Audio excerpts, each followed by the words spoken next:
Welcome to the 2024 SYC Coastal Classic, presented by Storm Bowling, brought to you by Cool Wick, official apparel merchandiser of the Storm Youth Championships, by PBA Junior, the PBA Youth Club for bowlers under the age of 18, and by Kegel, built for bowling. By Turbo 2-in-1 Grips, 3G Footwear, Master Accessories, Ballard's Bowling Academy, by Pinwheel.us, Customer Relationship Management, by T&D Transportation, and by Quality Respite and Home Care. All scoring is provided by Bowlmetrics, official tournament management system of the Storm Youth Championships. This year, all SYC events and tournaments are aligned with charities, Ballard versus the Big C, and Make-A-Wish Utah. Now, live from Planet Fun in Charlotte, South Carolina, it's the 2024 SYC Coastal Classic. Welcome to the 2024 SYC Coastal Classic, presented by Storm Bowling, brought to you by Cool Wick, official apparel merchandiser of the Storm Youth Championships, by PBA Junior, the PBA Youth Club for bowlers under the age of 18, and by Kegel, built for bowling.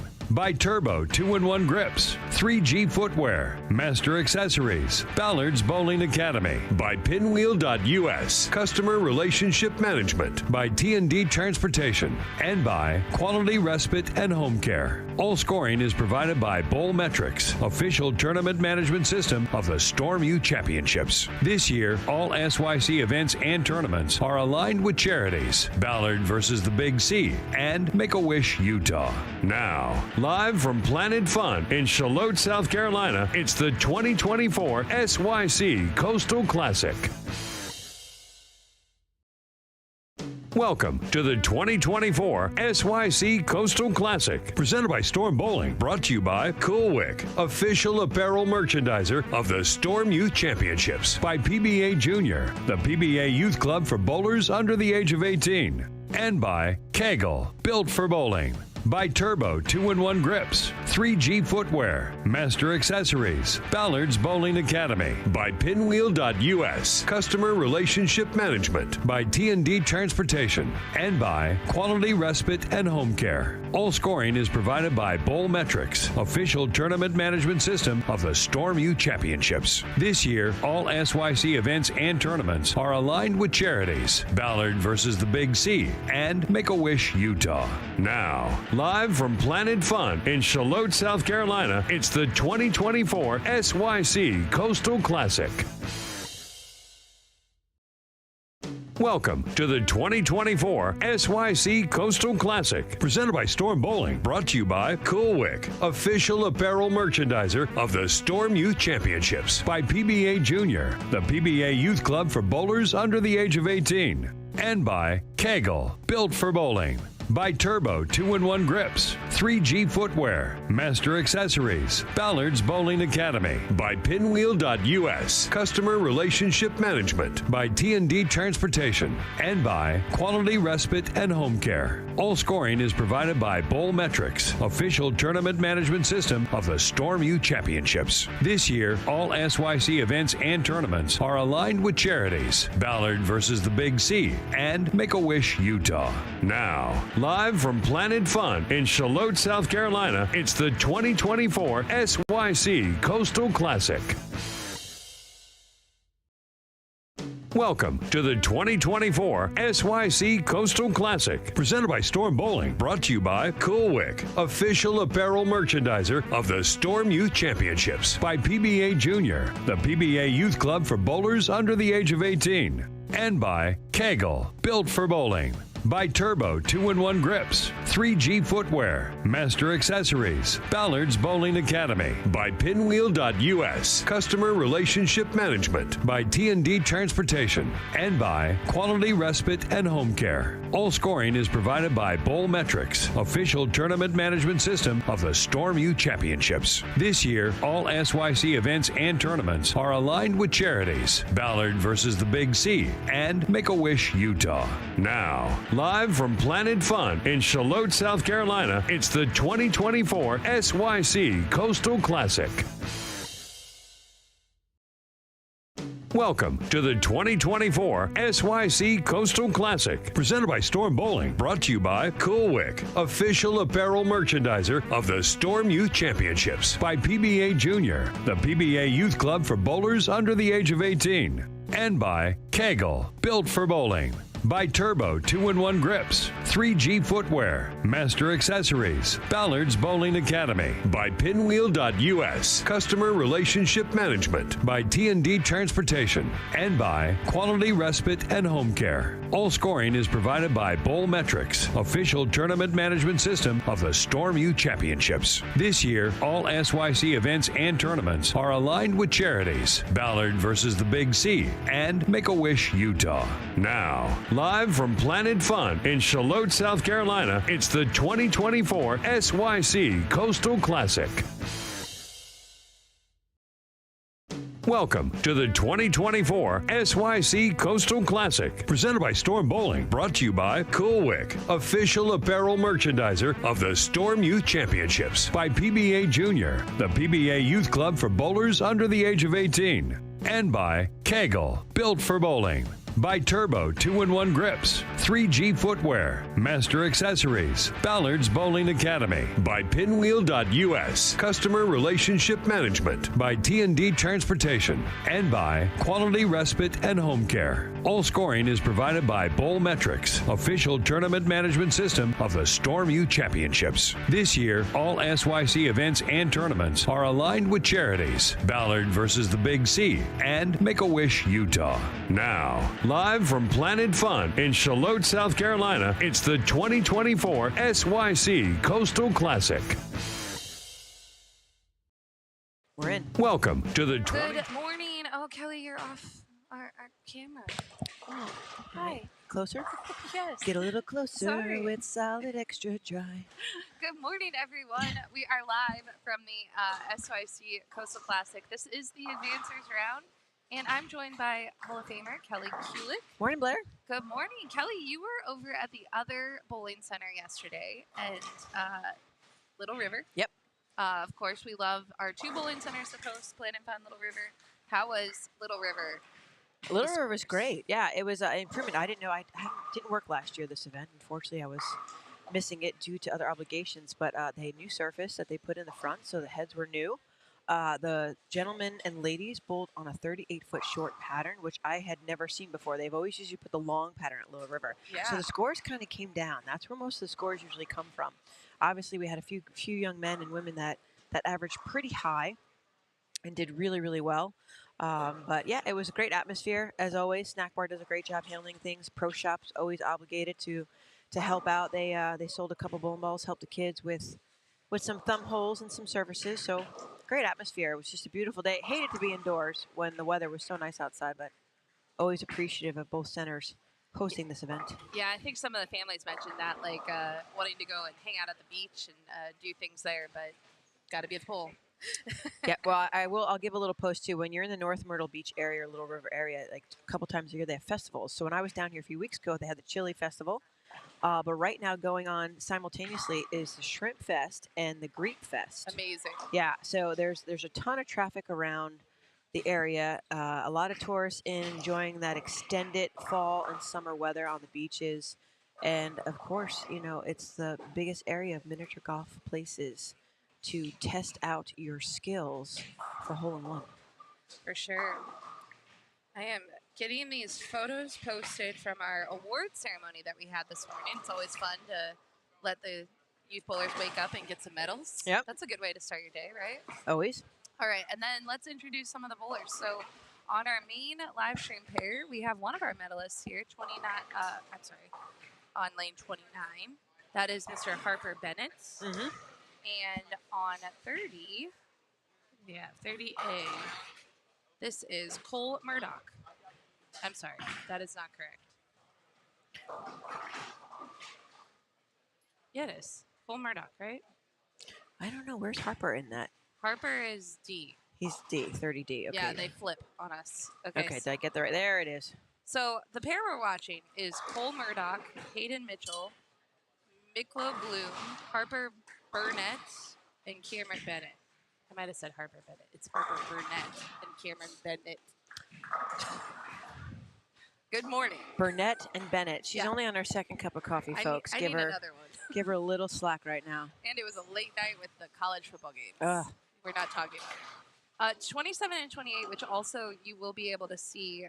We have Xavier Castaneda, Kai Struthers, Elliot Gordon, Eli Ankner, Elijah Gray, and Aiden Stamper.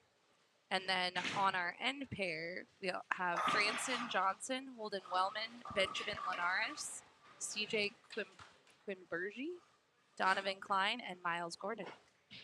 So a lot of great bowlers you're watching in front of you. Yeah, this is part of the U18 division. Is that correct, Blair? Yeah, U15, U18 kind of all mixed. Combination in. Yeah. So you're seeing some really highly skilled bowlers right now in front of you. Yeah, little Donnie Klein. Let's see. I'm going to count. 1, 2, 3. Ooh.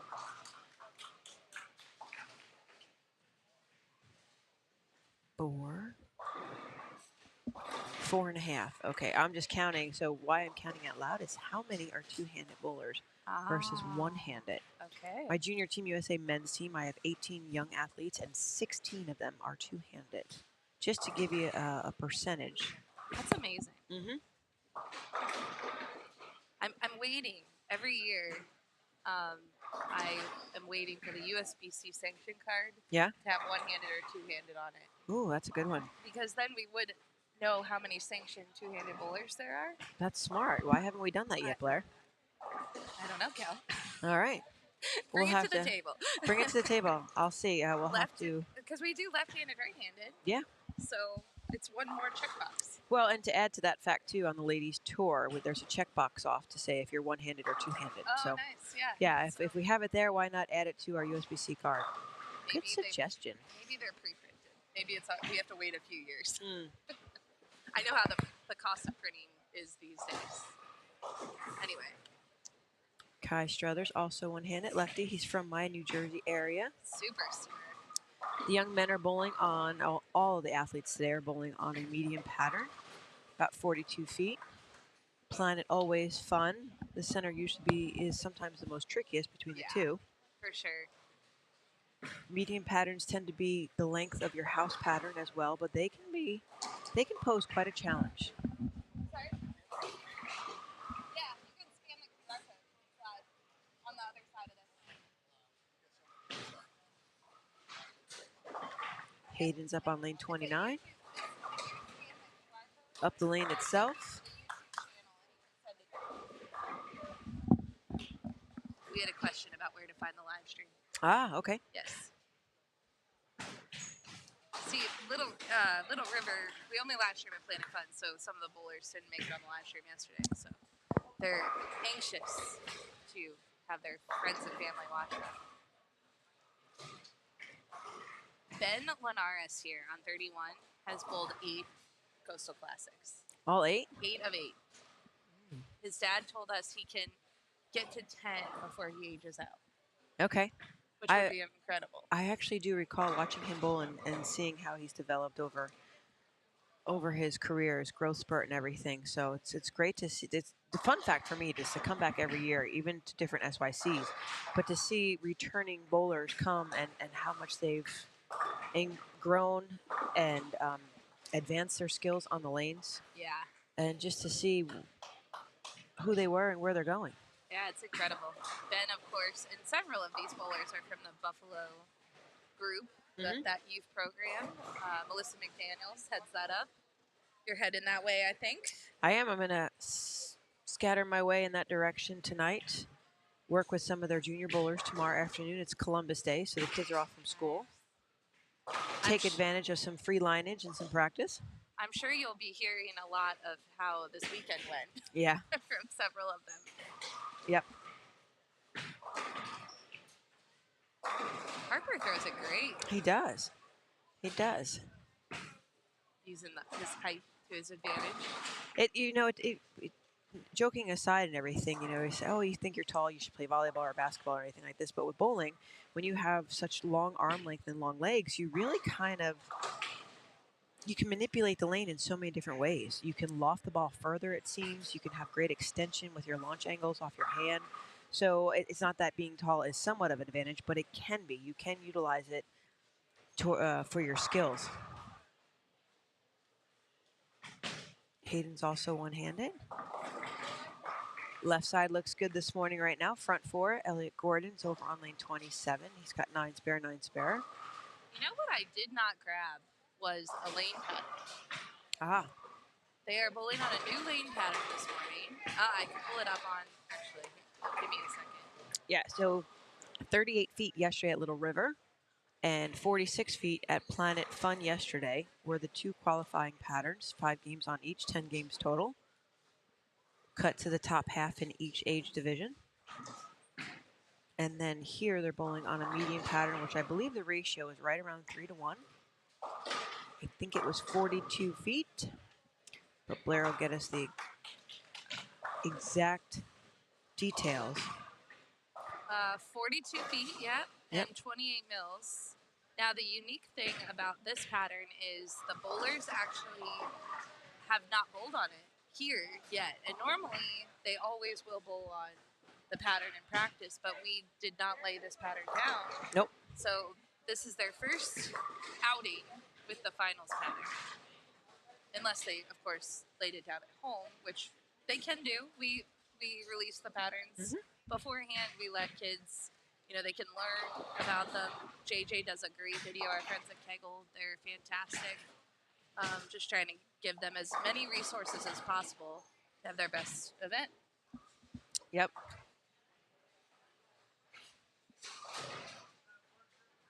Scroll down a touch, Blair. Yep, 2.97 to 1. So just around that sport challenge level. Anything around the 3-to-1 ratios will be a sport challenge condition.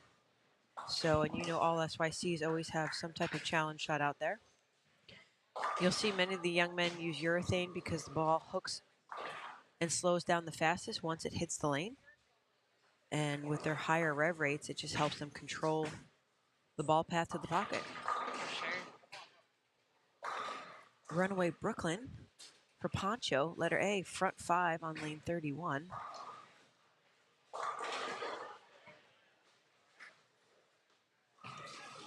The U18 boys never fill out their bios. No. I was quizzing the young Dylan. I was quizzing Dylan Murray yesterday because he just aged out. And I asked him, I go, how come the U18 boys don't fill out their bios? He goes, well, I can't speak for everyone, but I'm just lazy. I'm like, wow. That's honest. Right. Well, thank you. That's honest. Yeah, I couldn't fault him, right? Yep. It's one of our medal winners right in front of us with the front 5.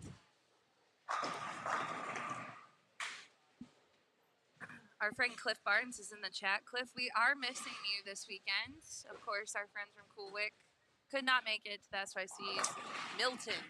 Yeah, Good I know. old Milton. I have to say, Cliff, many were asking about apparel, so they're 100%, anxiously waiting for the next event so they can grab their SYC swag. Yep, and I believe you'll have some online orders because we were selling the website pretty hard. So. And I have to say, I love the beach jerseys, Blair. They're fun. Yeah, they're fun. Yeah. Very fun. Yep, and there's a couple different types. Like you might see there's a sunrise, sunset option. So the jersey game has completely exploded. Changed. Yeah. Right? Like you could have whatever you want on a jersey. It's amazing.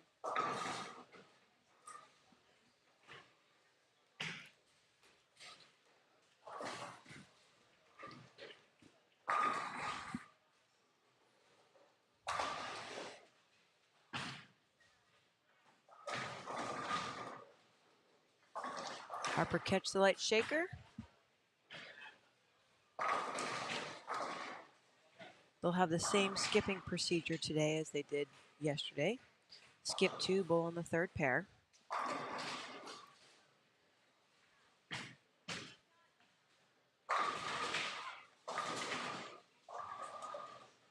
So yesterday, it will be interesting to see 29 and 30 develop throughout the day because yesterday there was a definite out of bounds spot developed on 29, and then 30 was just tighter overall.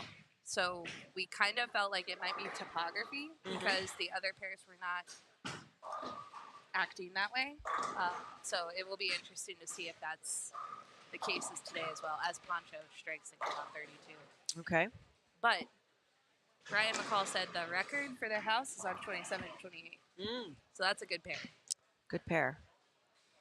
Yeah, 46 feet, and its high volume was yesterday that they bowled on. So there's two things you can think of. Some people will play closer towards the track area. I think 11 is where it started to taper off on the graph, so they'd play straighter, knowing that there's so much length and volume, it's going to give you hold in front of you.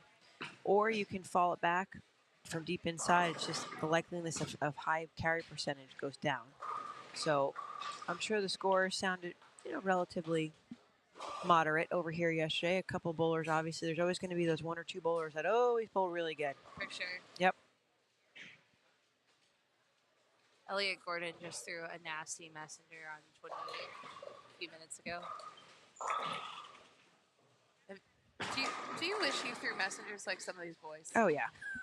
Oh, yeah. It's just fun to see the pins fly, right? That's such, that's a huge part of the game today. Yeah. Instead of the ringing 10, the head pin comes off the sidewall and just carries out the 10 pin. Yeah, it's hard. So you obviously coach the junior team athletes, right? And I see a lot of them that have a lot of speed, yes. right? And sometimes it might even be on the verge of not controlled speed. But how do you work with them to dial that in without them losing it, right? Because that is modern game. They do need a lot of speed, right?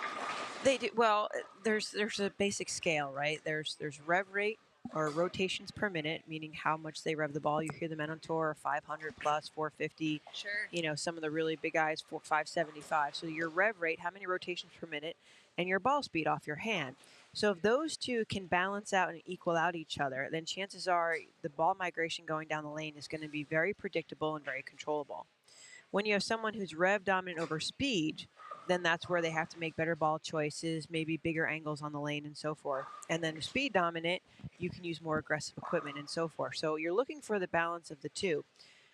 But no matter what, right, once the ball is released off of your hand, whether you're one-handed or two-handed, the ball has to slow down as it's traveling down the lane. It cannot pick up speed. So speed control is what really is one of the most beneficial things in determining ball motion. You have your rotation and your speed, but if you can control what the ball is doing, therefore, if you're throwing it faster, it's not going to read the lane, the oil, and the friction as quickly. If you roll it slower, it's going to change direction quicker. So I know kind of opposite words there. If you throw it slower, it changes direction quicker. But if you think about it over time, ball speed is probably one of the most effective tools you can use as a competitive bowler to change the ball motion going down the lane. Sure. And then it's just a matter of matching up with your rotation, your ball speed, the ball selection, and everything. The bowler still is the most important person because he or she has to repeat shots. But I think, we talked about throwing out some names out there, but watching John Janowitz, he was the player of the year on the senior tour. What he does so well is controlling his ball speed. He uses shinier equipment, and he can just lower his ball speed to make the ball do something different or what he wants to do. So, yeah, probably the best tool you have, because think about it, you're changing your hand position and repeating over and over again. You have to really practice that to perfect it. Changing your launch, how far you throw it over the front part of the lane and so forth. You can change axis rotation, but it's very difficult to change tilt. So axis rotation is, think about the tire trying to come out of that ice slick and trying to, grab traction and so forth. So, yeah, ball speed is easiest to manipulate, I think. Great answer. And great for parents to hear, too, when they're working with their kids. So I just was pulling up some of the totals going into today. Okay. Overall standings. Francis here, Poncho. As we know him to be. He is leading and has the front seven. He's leading, but it's really tight. So Poncho started the day at plus 38. Ben Lenars plus 37. Ooh. Eli Inkner plus 28. Cameron Bennett plus 19. And then Harper here he's minus 11, but anything can happen in 5 games, right? And you go down to 8th position, minus 35. You're really, you're 80 pins out in 5 games. Sure. You find that one big game and you cruise through the others. Yeah. It's anybody's game right now. So, yeah, Poncho with the front 7. That's a good start. He's saying, guys, this is what I'm going to do today. Keep up. Yeah. Right? And then on the U18 boys side, Nick Trentler is leading, plus 277. He has quite a strong lead over Jake Boxty at plus 199 and Chance McLean plus 178.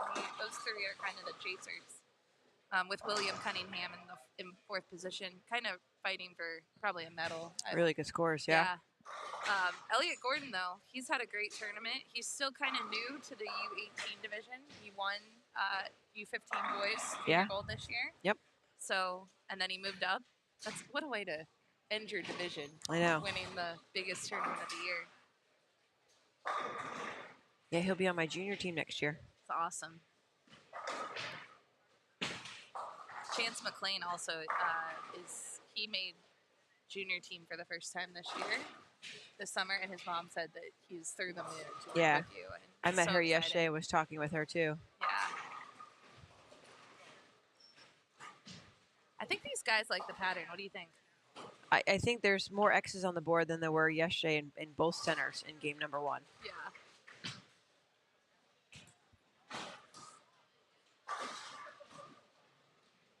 Yeah, across the board, even looking down left, don't see as many red circles or as many dashes. It's good to see. I think we get them excited with our beach party on Friday night. Yeah. The beach party is fun, and we are 8 for 8 in wonderful weather. No rain. Yep. We've lucked out. We really have. It's amazing. Even last year, I wasn't here, but you guys were here in November, which might have been a little bit more brisk. Yes. Yep. It was, and the sun, it was daylight saving, so we actually had to push it a little earlier last year because it already gets dark. Like, when it gets dark, it is dark. Yeah. It's...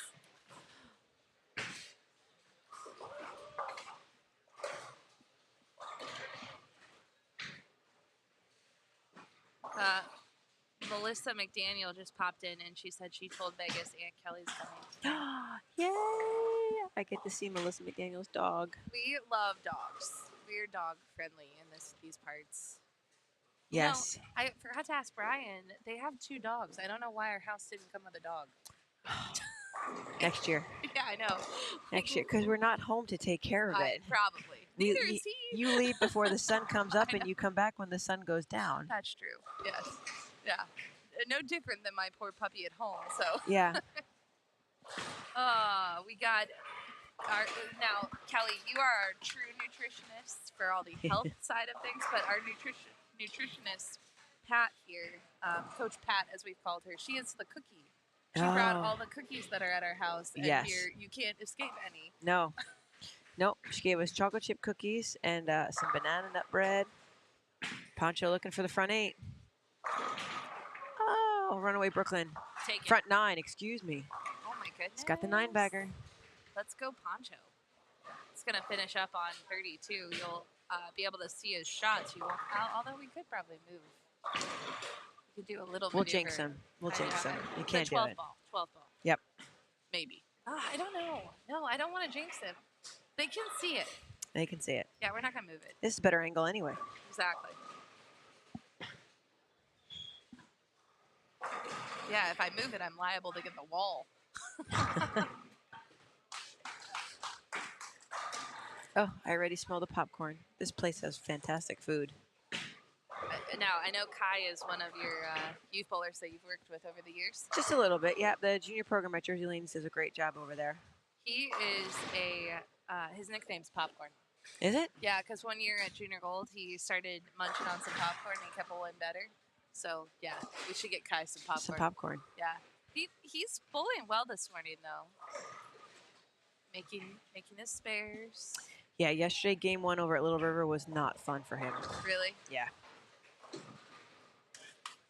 That's why I say Elliot bowled so good over there, but the other lefties really kind of struggled the first few games. Jacob Boxey shot, I think, 170 out of the gate. Kai struggled the first game, so he really made him look easy yesterday, averaging, I think, like 230 something.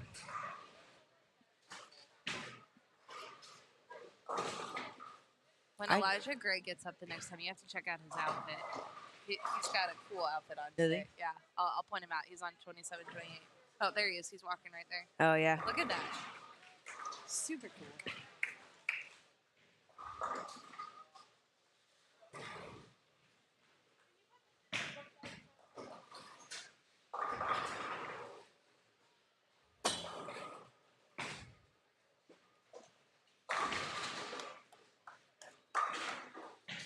Way to go, Harper. All right, Poncho, his turn. 10th Ooh, frame. I'm on the edge of my seat. Poncho's had some, I believe in the SYC. He's had a string before. I don't think he's connected for 300 yet. Brady's struggling a little bit. I know no one can see. He's only 25 and 26.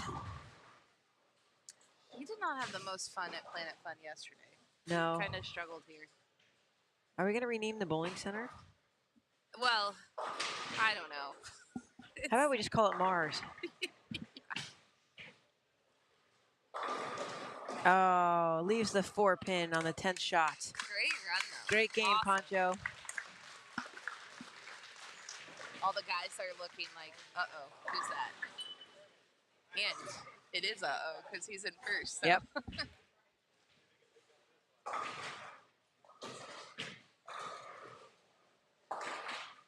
But, I mean, you know as well as anyone, sometimes there's tournaments where that leader comes in on Sunday and just runs. Yep. Right? You want to be that person. You do want to be that person. Yeah, it does. I mean, it's a small percentage of that always occurring. You know, someone going in first and staying up there the whole time. They retransition really well and make the right moves, but doesn't happen as often as we'd like it to. Here's Elijah Gray for everyone, all the way on 27. He even matched his bowling ball to his outfit. Like, he's killing it. And that's a double. 276 for Poncho. Great game, Poncho.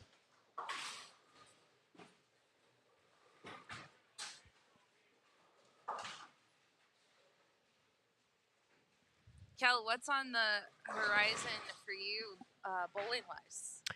Well, the women's tour concluded mid-August, so some of the ladies bowled overseas in Korea for some storm events over there. For me, I kept busy the end of August and September, surprisingly. And I'm currently, after I leave this event, I'll go home. I'll get back to giving some lessons locally with the local bowlers. I teach my exercise classes at the YMCA twice a week. I teach line dancing on Tuesday nights and get to instruct from time to time. I'll get back in the gym and get some flexibility back, start increasing some strength along the way. So I feel good about what's going to happen next year and, you know, just kind of enjoy a little bit of downtime and try to plan for future appearances. Arrange some clinics if I can, some appearances for some speaking engagements. But, yeah, we have a wonderful luxury, I have to say, as being a professional bowler. It's not a full-time job, but I do work for my dad on occasion and try to stay busy there. A lot of the women on tour have full-time jobs where they went home to a full-time career. A lot of the women are collegiate coaches. So, yeah, just try to prepare for what might happen next year in next tour season. The women start in Oklahoma, I think, the first week in May, somewhere right around there. Do you think we'll ever see Kelly as a collegiate bowling coach? Oh, I don't think so. No? Okay. No, those college coaches work way too hard. Yeah. They're in a bowling center Friday, Saturday, and Sunday from all hours of the day. That is true. They have to travel home Sunday, then most likely they get Monday off, and it's Tuesday, Wednesday, Thursday back in the center for team and individual practices. You know, and the recruiting. I applaud them for what they do. They think, oh, you're in college, you just work from, you know, August to April. I'm like, yeah, no, it's a full-time job year round. All right, we'll squash the rumors. There's rumors? I didn't even know there were rumors. There are. I'm kidding. I think you've always answered no. Every time I ask, I really do. Every once in a while, I'm like, I'm just going to throw it out there just to see. She changed her mind? Yeah, no, still no. I get it, though. You're right. It is a huge responsibility. And, you know, these kids, a lot of them are getting to that age where they're starting to be recruited or start looking at their next home. And even they talk about the process being, it's a lot on everyone. A lot. Jeez. Gary with the popcorn. Gary shows up with a bowl of popcorn. He's going to pop in here in game 2. I can't wait. Give it to Kai. Give Kai a piece.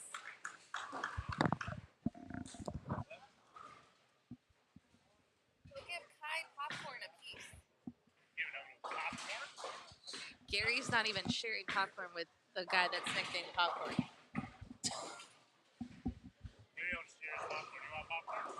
I'm just going to sample, make sure it's not poisonous.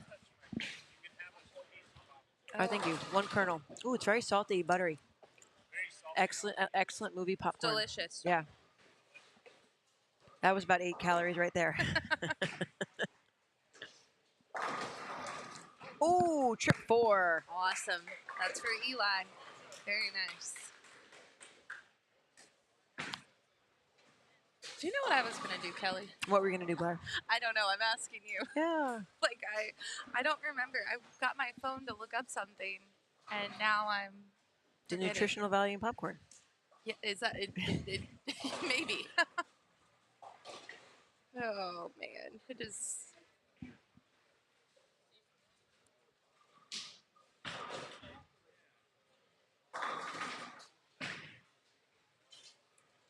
It's a good shot by Elijah. I had Max. There's that ball I've seen go down the lane a lot this weekend. I have as well, too. Not so much over at Little River yesterday, being the shorter pattern. There was a lot of urethane thrown. But during the practice session on Friday afternoon, I did witness a lot of the kids with that beautiful color selection, bowling ball going down the lanes. I can have another one. He's giving me another kernel, Wow. Blair. Oh, that's so nice. Is that 6? Oh, he doesn't even let me have one. Am I holding the bowl? I don't even know what's happening. Ooh, that was salty. I'm gonna go get my own popcorn to deal with Gary. Everybody on live stream can hear me chew now. I know. I tried not to eat on live. Oh, you know what else I have? What? These accidentally went in my backpack because Accidentally. Well, Hello. it really is accidentally. So at Storm, if you leave food at your desk because of, we're making bowling balls and we have lots of chemicals and things going through. Okay. If you leave open packaged food at your desk, it sometimes can start to taste like a not so good taste. Really? Yeah. Okay. So, and one of my coworkers told me this long ago. So Verity brought these biscuits. Digestives, yeah, they're good. From England. Mm-hmm. And I didn't want to leave them at my desk because I didn't want them to go bad. Yeah. So I have one if you want one. I'm going to pass. Thank you. Yeah. So That anyway, was, if we need tea and biscuits later, we got those too. Earl Grey. Yeah, exactly. Are you guys done? Just about. Almost. We've got 27 and 8. 3 pair. Gary's struggling because he normally would be doing this part of things. Gary has been super helpful this past weekend. 5 star. You're still 5 stars. 5 stars. Did you see my text about the? Yeah, this was. We have a joke, everyone.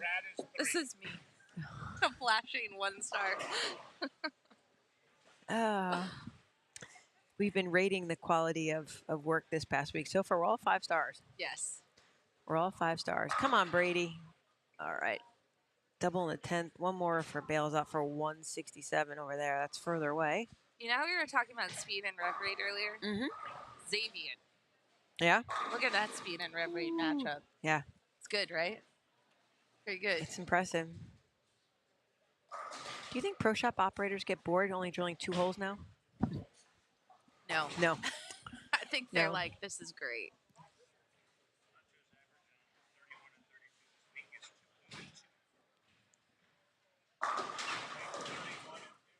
All right, 10th frame.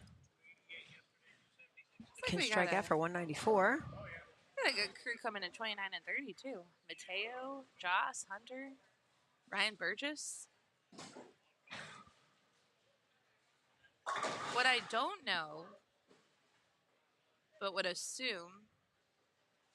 Well, no, I guess I don't know if their lane assignments are based on where they fell in the standings or if it was random. I guess I could look back. I have to ask the boss lady on that I one. know. We need to ask Leanne because Gary's dropping popcorn now. She does all the lane assignments. She does. Yeah, Patricia, thank you for the cookies. They really were, well, not were. They're delicious because I couldn't eat all 78 of them, but they are very, very good and tasty. I will tell you, when I was waiting for Mike and Deb to check some scores yesterday, Yeah. I was standing in the room and I could not stop eating the cookies. I had to leave the room. I'm like, I had to leave. Okay, Kelly, apparently Gary is waiting to get in, so I'm sure I might be back later on. You'll be back. Yep. Maybe game 4. What do you think? Yeah, sure. Okay, cool. All right. We'll see you later, Kel.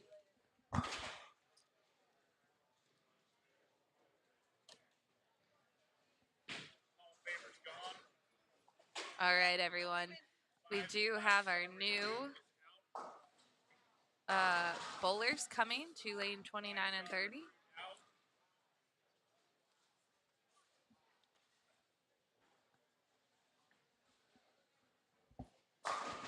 And Gary has now entered the live stream booth. Welcome, Gary Holsenberg. Oh, man. Welcome to all 3 of you that are out there watching this morning. It's a beautiful Sunday here in Charlotte. Blair, I don't know what you guys talked about during game 1, but I'm going to talk about popcorn in game 2. Can you first thank our friend Pat for the cookies? Because our Pat nutritionist cookie lady is watching. I don't even know about these cookies. The cookies that Mike and Deb brought that are all over. I haven't seen them because all those little guys. Yeah. They're like little mini chocolate chip kind of things. Uh-huh. Yes. You had one this morning for breakfast. I saw it. Oh, yeah. You stuck one. And that's from Pat? Yeah. Our nutritionist, Pat, is Oh. watching. Pat, thank you. I had one cookie this morning. That's it. I did see more, like there was a whole bunch of them in Yeah. the tournament office. Those are for the kids. We've been giving them to the kids to cheer them up. nice. Yeah. So if you bowl a bad game, you get a cookie? Or a good game. Why do don't you need really to be just cheered gonna- up if you bowled a good game? Let's celebrate. Your celebrate cookie or a cheer up cookie. Yeah, I like it. Yeah. Got some superstars in front of us this game, huh? Absolutely. I am searching for my handy dandy lane assignment there. I don't know. That's Joss. That was Ryan. So on this pair, we have Mateo Quintero, Joss Weems, Hunter Moffitt, Nathan Gibson, and Ryan Burgess. Yeah, superstars. And then we're finishing up with Elliot Gordon to the left. And we'll have a new pair coming to the right. Try to show as many pairs as possible so that the parents can watch. Oh. It's their wish. That's their wish. Yes. Well, all right, parents. Having a great time here at Planet Fun. And shout out to our friends at Little River, who were so awesome to host on Friday and Saturday. Who gave you a bowl of popcorn?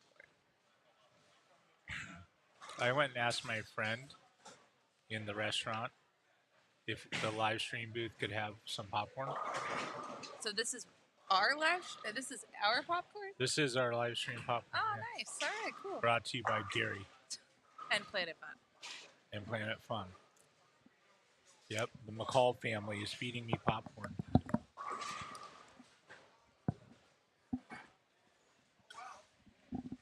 Oh, we have a little bubble camera for the booth? Yeah, right there. No. It's right there. Well, you're going to enjoy us eating popcorn. I could take us off. We can disappear. Let's see Nathan got going here on this right lane. What did you and Kel talk about this morning? We talked about speed and rev rate matchups. Oh.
That was fun. No one heard us for a few minutes.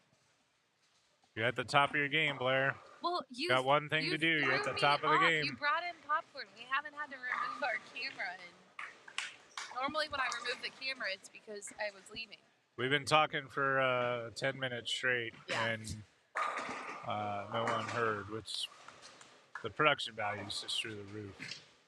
That's why I'm -1 star. Come on, Ryan. Ryan's getting up here on the left lane, 29. This kid's good. Did you see his Shred the rat. capybara jersey yesterday? He had capybaras on his jersey. No, I don't even know what that is. It's the little fun little like animal that looks like a stuffed animal from Australia. Oh. This guy. It's okay. Just worry about if we have audio and stuff like that. You don't have to Google things. That might be it. Oh, he's cute. Yeah. Yeah. He had a jersey. He looks like a big old, like, hamster or something. Exactly. Tommy McLean was watching yesterday. Tommy and I worked out a deal for Lori, Chance's mom, to go and get her pro shop certification. All right. Yep. Fascinating. Can anyone hear us? Can you guys type in the comment section if you could hear us or not? I could be fishing right now. You should be fishing. Oh, Brady. That pair hooks more. Ooh, that was very good mental strength there. He wanted to throw his chamois and did not. Joss did not get a shot. So I guess our featured pair is 29.30, but for your viewing pleasure, you could see a pair to the left and a pair to the right. Yeah. So that parents can see more. Most of our chatter will take place about what's going on in 29 and 30 if Blair unmutes us. Otherwise, here's the deal. Just figure it out. Figure it out on your own. Nate jumped so high he almost hit the scoring unit just now. Yeah. I just text Jack.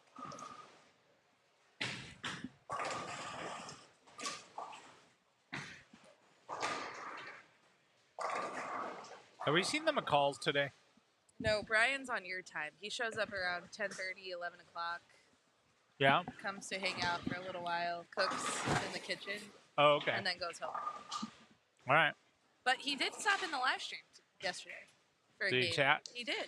Yeah, we talked about the business, the kids. I asked him if he wished he could go back and be watching his kids bullying youth again, and he said no? 100% yes. He said would go yes? back to this time. He missed it. He loved his family memories that they made together. Now his daughter's getting married. Another daughter is a superstar working for Boeing. They all play pickleball. Yep. You know pickleball's a fad, right? I heard that. Brianna Archibald is watching. Hi, Bree. What That's a your spirit. girl. I know, that is my girl. Bree's your girl. She's in mourning, too, today. Ohio? Yeah. Oh. We're all in mourning. The whole world, except if you like the Ducks. That's true. There's a few of them. People were walking in the door and just saying sorry today. Come on, Mateo. That's a strike. Mateo, that's a double. How about Josh Morgan? What a great young man. Blair is back. It's good to have Blair back. The squirrel is alive and well. The squirrel is all over the place. Josh Morgan just bowled on lane 28. Hyped up on 38 cups of coffee. Can't work the Mike, audio. would you like to Can't pop work in the the audio. live stream and talk to Gary? He is. Okay, good. Not right now. All right, He's Mike going Sinek. He's going to do that in game 4. He's going to take my place right now. He'll talk to Game 4. Oh no. Oh no, Josh. Living La Vida Loca. Cynic, what do you got? Game 4, right? Game 4, me and you? All right, me and Cynic got game 4. Blair, you're gonna go on Kelly's an official coming back break. game 4. Oh, Kelly's coming back. Okay, so Cynic and Kelly can do it on game 4. You can do game 5, you two. Yeah. Yeah. Why don't you finish it off on a high note? All right. Game 5.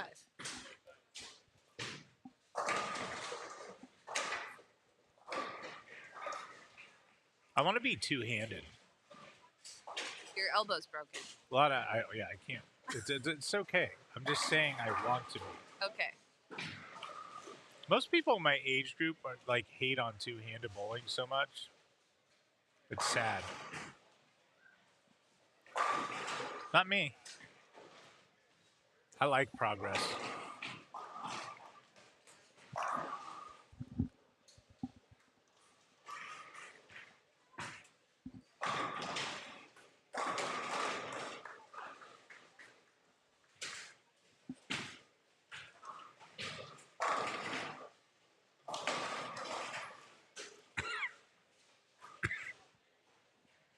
Blair, I swallowed a mint earlier and I can't stop coughing.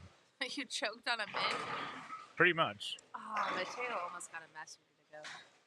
Did you eat one of Abby Starkey's cupcakes? I did. Was it delicious? It was okay. Wow.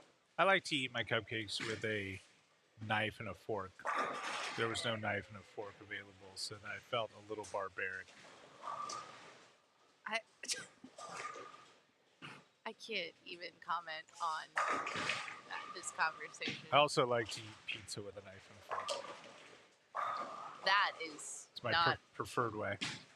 New Yorkers are turning over in their graves right now over that. It's okay. How many people in the chat are from New York? I don't know. Let's find out.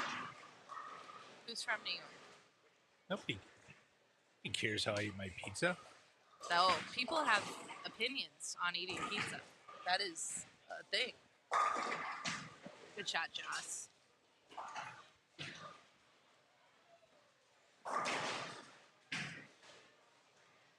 Huh. Goodman says, speaking for another age group, not flexible enough to bowl two-handed. His back hurts just watching them bowl. Yeah. Nice spare by Ryan. What was the highlight here of yesterday? Nathan Dazier, Bowling on 27 and 8. 29 Right now? and 30. Oh, he is. Yeah, he holds on 29 and 30. Game 1, shot 260 something. Pull a 200 game. Yep. And then we had another high 200 at the end of the day. We actually had Hunter bowled well on this pair. Jake Boxty had 250 on 29 and 30. But Nate really was the highlight in the morning. He had a super solid block. Anyone that bowls 6 strikes in a row on the live stream featured pair, so it'd have to be, in this case, 29 and 30, is eligible to win a 6-pack of chicken tenders from Kyle Truth. Poncho did it on 31 and 32 game 1. Wrong game. Wrong lanes. I just said 29 and 30, a 6-bagger earns you 6 chicken tenders from PBA superstar Kyle Truth. You're bringing it back. It's always around when I'm around. They're hand-breaded here at Planet Fun Store. They are? Yeah, they roll them and hand-bread them. I'm in. Yeah. Man. I like this. I want to try one. Just one? Yeah, I don't want like a whole bunch. I just want to like graze at my little tenders. Yeah, every restaurant's dream. Can I just order 1 chicken tender, please? Yeah. And 3 French fries. Oh, that would complete my meal perfectly. And some barbecue sauce. How much barbecue sauce do you need for 1 chicken tender? Not much. Like a spoonful? Yeah. All right. I'm good with just a little bit of barbecue. Let's do it, Ryan. Ryan, That's right. that's a little wide. Yeah. Do you need a water? I have one. No. Yeah. You have one? Oh my gosh. Blair saves today. She goes up to 0 stars from -1.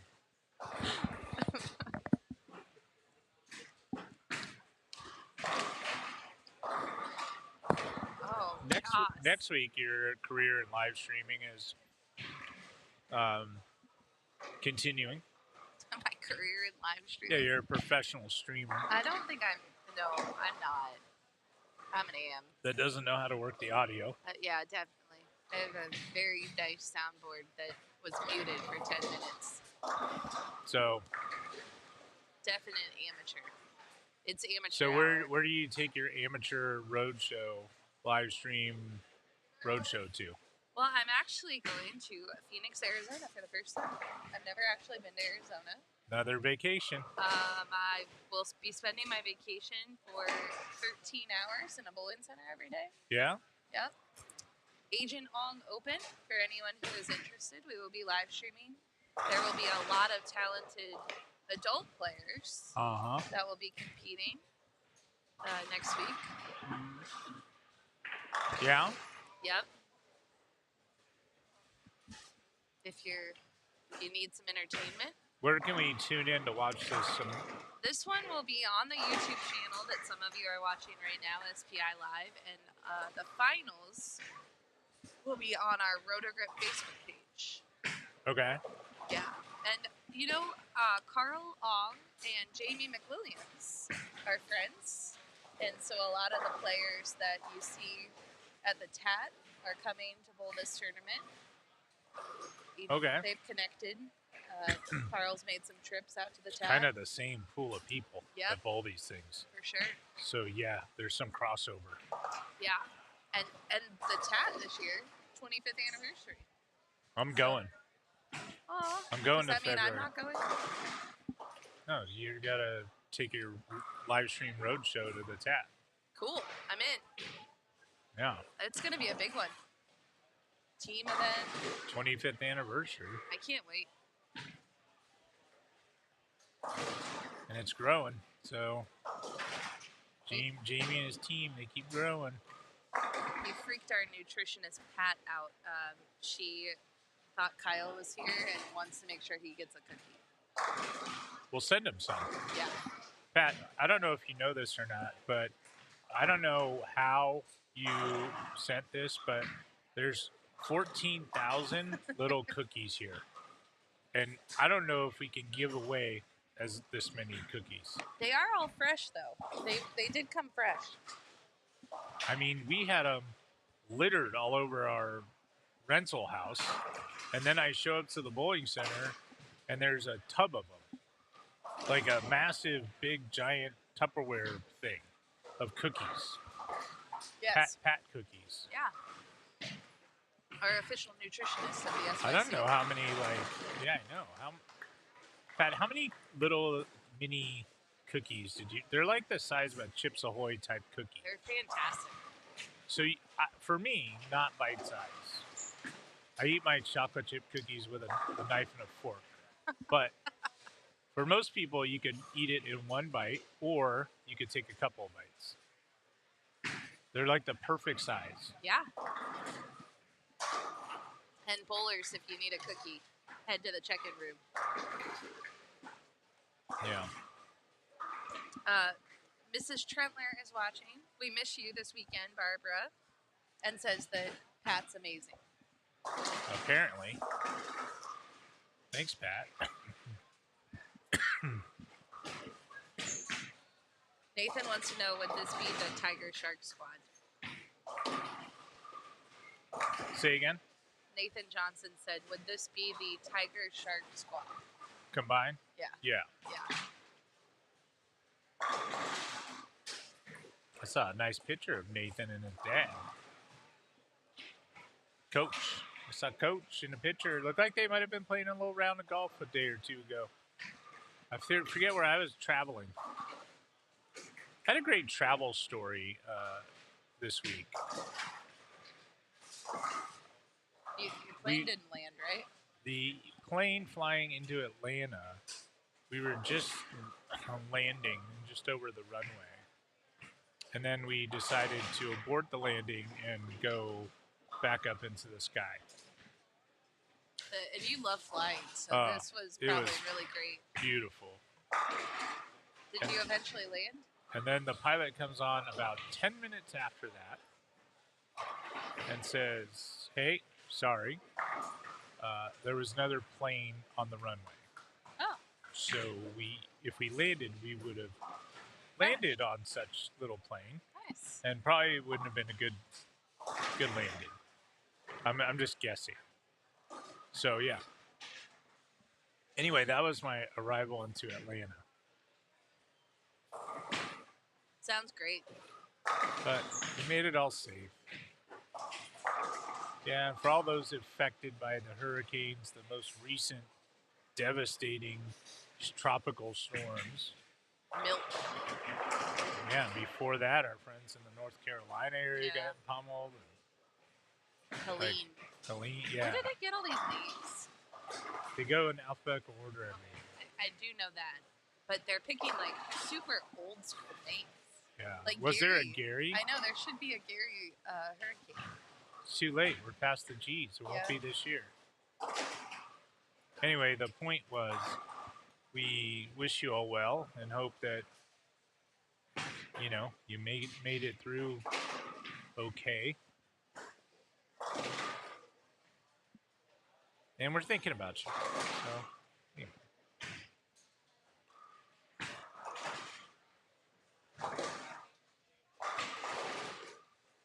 Blair, it's I know it's one of your favorite things to do is talk about these kids, right? Yeah. So, do you have any info and scoop on these little guys? These are not the little guys, by the way. They're the big little guys. Well, I know I told you about Ryan Burgess's great jersey yesterday that he was wearing. Oh, I meant, like, do you have any info on these kids? He's super smart, Ryan Burgess is. Okay, yeah. He just joined our Evolution team, but before that, he was one of our Storm Junior team. Before that, he was part of our Evolution program for several years, completed his monthly challenge every month, and was part of our Zoom call, and always answered the trivia questions and won a lot of prizes. Yeah.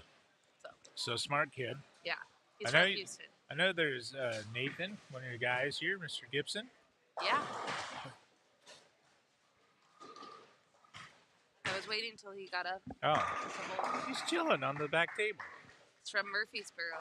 He's Mateo's buddy. They've been buddies since they were Little kids? under 12, and they practiced together. And Mateo got in bowling SYCs. He won the Georgia TOC and Tennessee TOC in the same year. No way. Yep. Way to go, Nathan. And he, like most kids, really likes playing video games. Yep.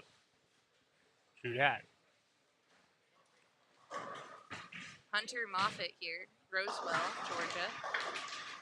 Georgia kid. He has shot an 800 series 3 times and plays basketball 5 times a week. I like it. Bowls at Cherokee Lanes. He also has a Shark jersey, for the record. Nice.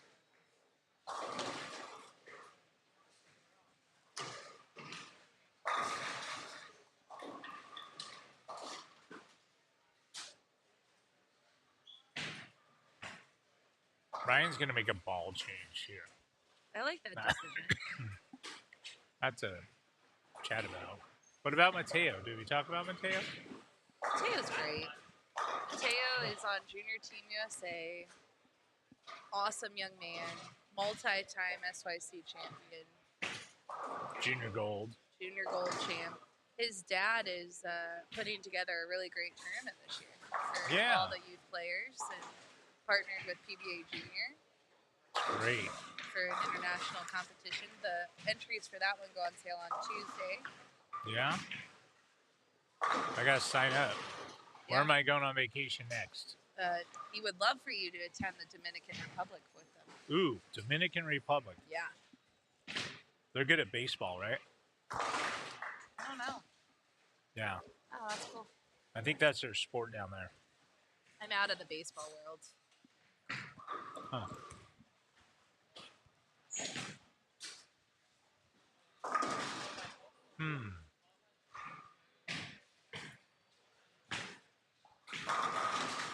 Who's going to be your analyst with you next week when you're doing your broadcasting? Matt McNeil, future Hall of Famer. Yeah, it's And a good one. Tim Mack. Timmy Mack, traveling the globe Yep, from USC to Phoenix, Arizona. absolutely. Yeah, he was at the game last night. He's a big Nittany Lion fan. That was another close Penn game. State. That one went the way I wish my game had gone. Your game's devastating. I woke up this morning and I Googled it, who won, because I was sleeping, so Yeah. I didn't know who won the Ohio State game. But I was not, but yeah. that was Yeah.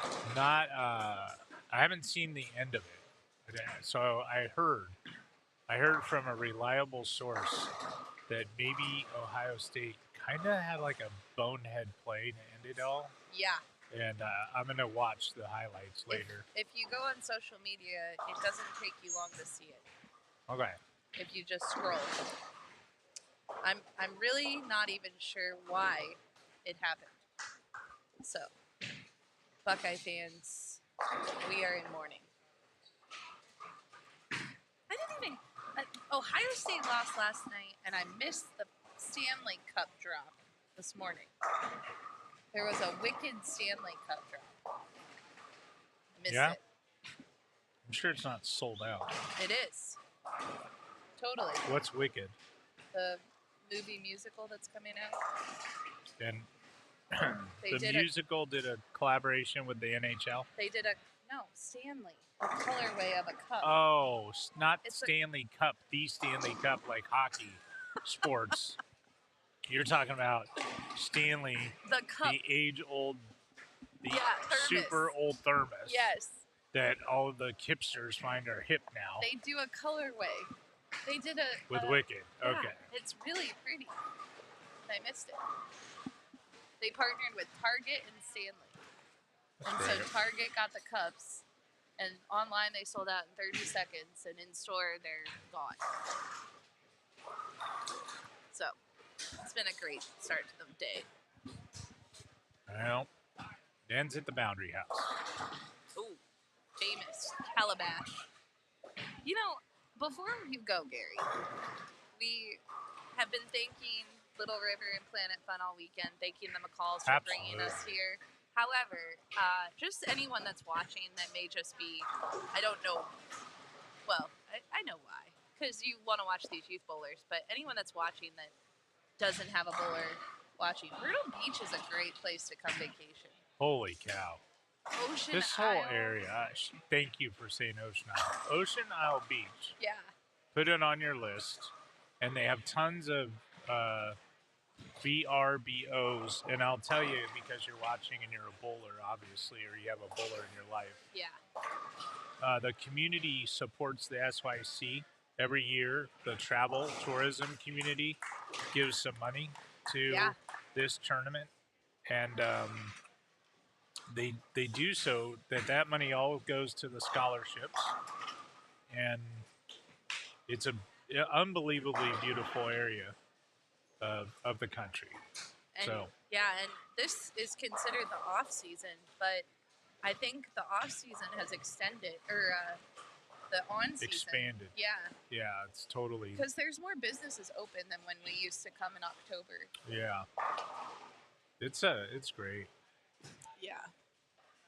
So if you're looking for a vacation spot, check out the Myrtle Beach area. Or I heard Hawaii's nice. Yeah. Myrtle Beach is drivable from a lot of places, though. Hawaii's not really drivable from... Hey, can we play a game with everyone in the chat? Sure. All right, this is the game. The game that we play is, it's easy for you in the chat to play, so just type your answer in. But the question is, what city, it can be anywhere in the world, best represents you as a person? Yes. Right? So, like, you're like, man, this city is all me. Or whatever. Just type in your answer into so we can see. And then, Blair, go ahead and tell them what city best represents you My city is Boston. Boston. Yeah, Okay, so why do you think it's Boston? So Boston, I love sports. I enjoy an adult beverage. I am a little direct. Rude. Yep. Direct. Yep. All true so far. Sports, rude, and adult beverage. And it always has something to do. So you can bop around and squirrel. fast and, Squirrel. Yeah, squirrel. Yeah. So I'm Boston. Yeah, you didn't get any pushback when we had our dinner table of 20 people and we were going around the room and everyone was like, "Yep, you're Boston." Jessica said it. Jessica was the one. Made it, yeah. And I kind of was like, yeah. And we all were like, yeah. So and it's fun. If you're ever like with a group of your friends or little group like we had when we invented this stupid game. Yeah. It is such a fun thing to just sit around and talk about and analyze. Have you changed yours again, or are you still the same? I don't know. I think they moved me, didn't they? Like we had a hard time picking me. Yeah. It started because I called myself Fresno. Yeah, and then I'm like no frills, and I'm just kind of like the simpleton. I'm a simpleton. But you're not Fresno. Then we picked Iowa. Well, then Jessica also said I'm any city in Iowa. Yeah. Any city. Just pick a city in Iowa, and that's me. And then we landed on Waterloo, Iowa. That's right, because of the song. You have a song. Yeah. Right, ABBA. Yeah. Which, of course, but it was I like a little ABBA. artsy. I don't think. I don't know. Not You're a big artsy I know, guy. you're not artsy, so... No, so anyway, Yeah. Then the whole point is we went around the room and everyone picked their respective cities, right? Yeah. So did anyone in the chat type in their city? Goody is San Francisco. Goody is San Francisco all the way. Yeah. True. Yeah, I agree. could have seen Goody in Hawaii. Like Yeah. me, I don't know, Honolulu? I would kind of go Honolulu with Goody okay. too. I haven't been to Because Hawaii, that's so, a city. Yeah. It is. Yeah. But it's like way laid back. Like Goody's way laid back. Yeah, Goody is way laid back. So like that would make And sense. so kind. And kind, which the Hawaiians are way kind. Like so, I could see Goody as Honolulu, Hawaii. All right. But I don't know. I mean, I know Goody, so I know his personality. San Francisco, in the old days, I could see Goody. Modern San Fran. No, old school San No, Fran. I know, not modern San Fran. I don't know. I mean, I know he might love San Francisco still. He but says it's good sports town and fantastic eats.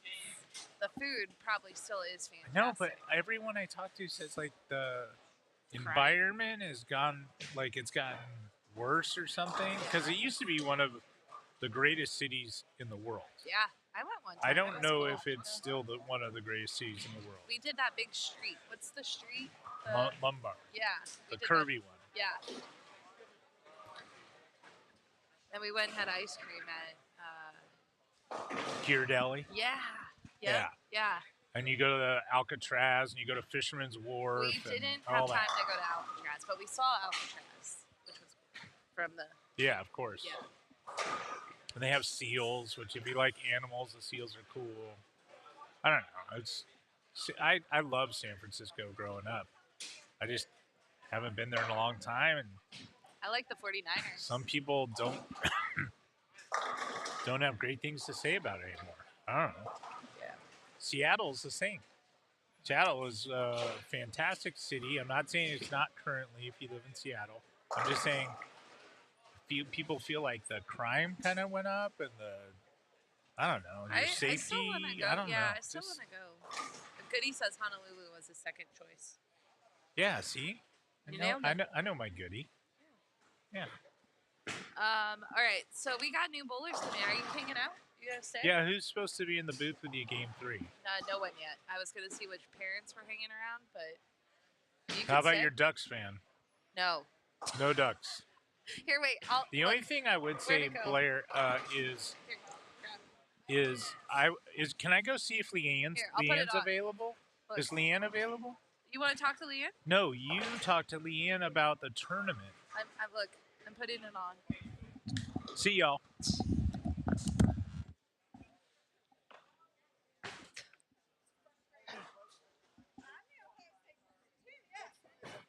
terrible. It was terrible. Anyway, all right. Mike Sinek is coming into the booth.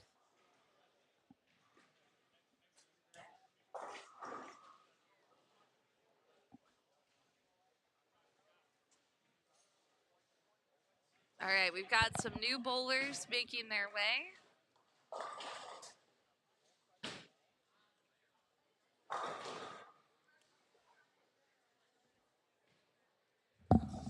We got Mike Sinek entering. Gary left. Good morning, everybody. Good morning. Okay, so the bowlers we're watching: Kingston Corpus, Clayton Washington, Hayes Kicklighter, Sean Jenkins, Stephen Byers, and Garrett Johnson. And Garrett's dad is the one that just handed me an Oregon Ducks hat that I put on for 5 seconds because that's how we roll. You know what? We can own it when we lose, sort of. I'm sort of owning it. That's fine. Oh, went to the last play. I mean, that's a heck of a game. Yeah. Sure. Sure. My favorite when it comes down to the wire. That just makes Ohio State's road to the championship a little harder. Yeah.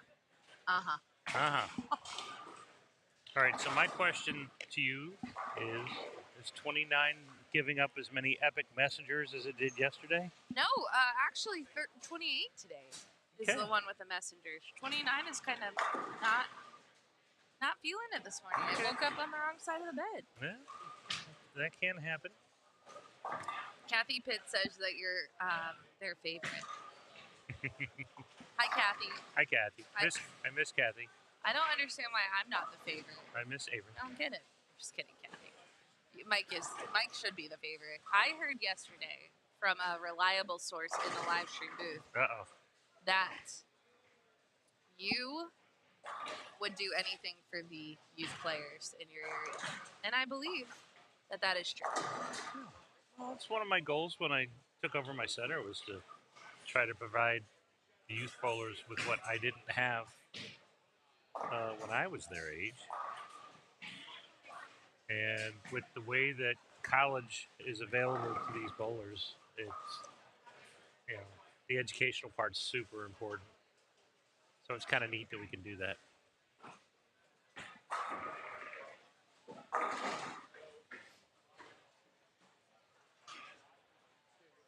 Then on 28, we have Mr. Jake Boxty at 212, 279, I believe. It's a start? Yeah, spare sheet.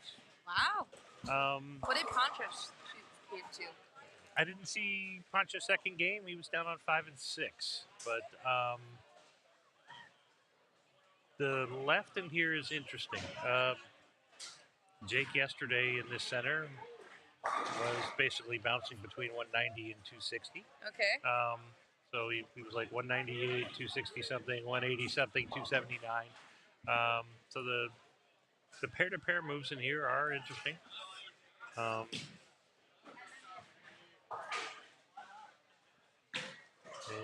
game one, the highest scores off the left side were about 212, and then Jake found something.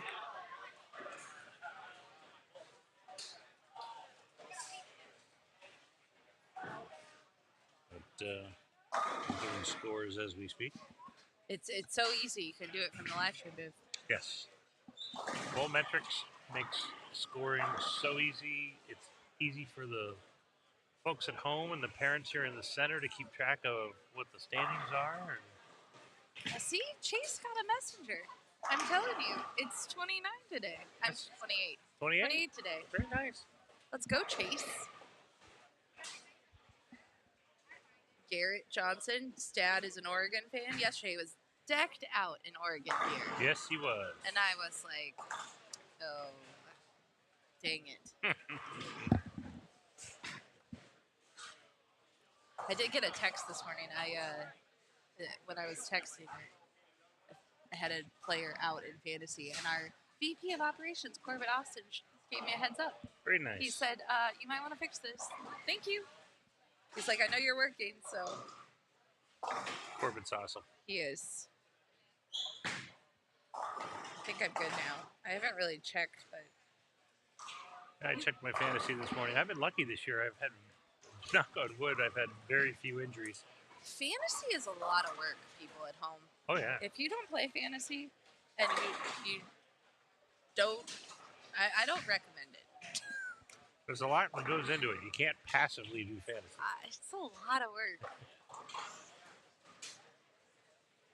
I did take a chance on a player earlier in the season as we're on the fantasy bus of Pakanakua, and he came out with a knee injury in week 1. So he's on the IR. Hopefully we get him back in November. But, you know.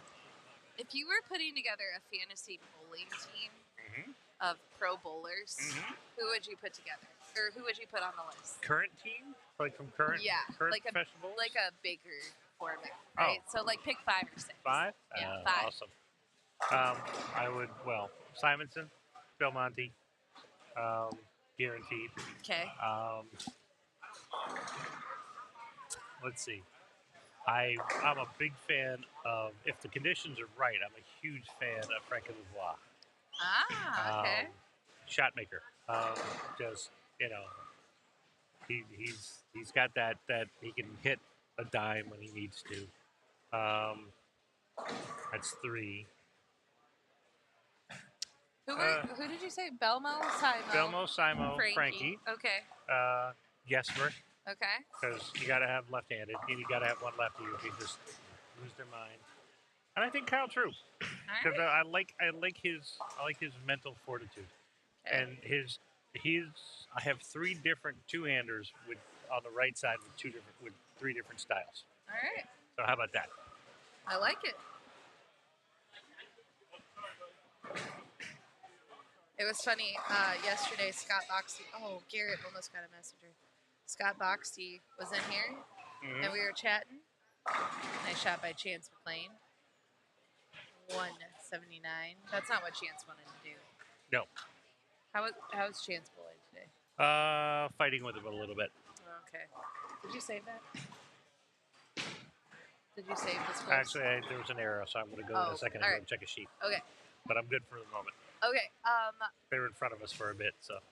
Mr. Boxy and I were chatting about when this group of bowlers makes it to the next level in amateur bowling of the Open Championships. They're going to break every record. Yep. Like, it's not even a question. Like, and I watch these kids. Like, all these guys right now, they're going to be bowling the Open Championships in 5-8 years, somewhere in there. And it's going to be nuts. They are the next Higgy's Aquarium. That's yeah. Kathy wants to know, what's your female team? All female team. Yeah. Jordan Richard. Oh, yes. I have her completely. Verity Crawley. Yep. Let's see. Now you're making me think for a minute. Kelly. Okay. Tell Miss Kelly Kulik she's on my team. Okay, Kelly. Because she has experience. And she's got a great game. Her game is timeless. So, let's see. Does Jillian Martin count? I mean, she has tour titles, but she's a collegiate player. I'll let her slide. Okay. Yeah. And then, well, I like open this up. I like Josie Barnes. I like Stephanie Zavala. I like Diana's game. Diana Z. Stephanie Johnson, former collegiate player, UCF. Thank you very much.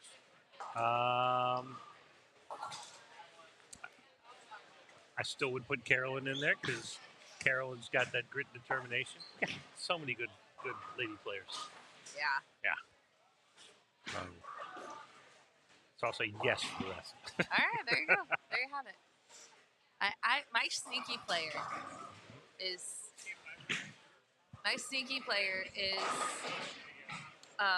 Julia Bond. Oh, yes. I apologize, Julia. Julia Bond is, I always pick her. Yes. You need to go check a score? I think I do. Okay.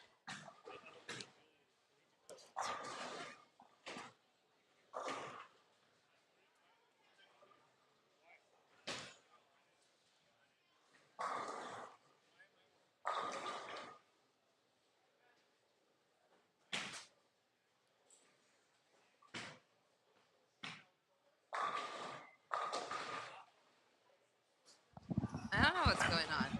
Why did Mr. Cynic leave? He has to check a score. So, you want to sit here for 2 minutes? I like when Cynic's in. He actually can provide actual knowledge on the game. We just picked our top here. This is a fun game. Wait, here, you should play this game. You're supposed to be in. I'm back in. Oh, he just needed something. Oh my goodness. You guys. Mike's back. I had to check a score. I apologize. I don't know what's going on today. I'm losing my mind. For the record, what game are we in? 3. Oh, we're not in game 5 yet? No. Because game 5, you and Gary. Yes, are 5 is me sitting and Gary. here. Okay. All right. Yeah, we're game 3. All right. Clayton Washington is up on 29. Excellent. And who's our player on 30? Steven is. These bowlers are striking today. Yes, they are. This pattern is providing a little more freedom. Kathy, you are 100% right. What a Blair cat. needs more Starbucks. Yes, she does. Someone. Yes, she does. Mayday. Oh my goodness. I did have one of I remembered my Starbucks cold one from the fridge this morning. Very nice. Yeah. We have Hayes up on 29. Gavin Murray is up on lane 27, and I need to give a shout out to Haley. So if Haley is watching, Gavin is about to throw a strike for you. Not yet, because Mac is up and going to convert this split. But then Gavin is going to step up and this strike for Haley.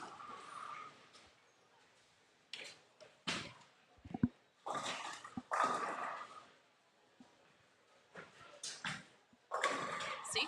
Called it. Winner. That's for you, Haley. I like Mr. Murray's physical game. Oh, yeah. Fun to watch. He is so good. His sister's not talking to me today, though. She got really mad at me this morning. So there was a little paddock room that some of the players left stuff in, and I looked in, and I thought that all the bowling balls were gone, because my first glance. Right. And so I shut the door. Oh, no. And it locked. And Ellie, Kate, and her brother had not picked up their equipment, and they also looked in the window and thought their bowling equipment was Oh, gone no. because they didn't know it was against the wall.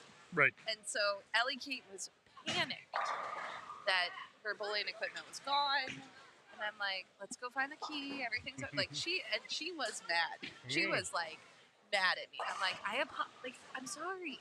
Yeah, she had a bad day yesterday too, so she is. Yeah. And Blair is her outlet.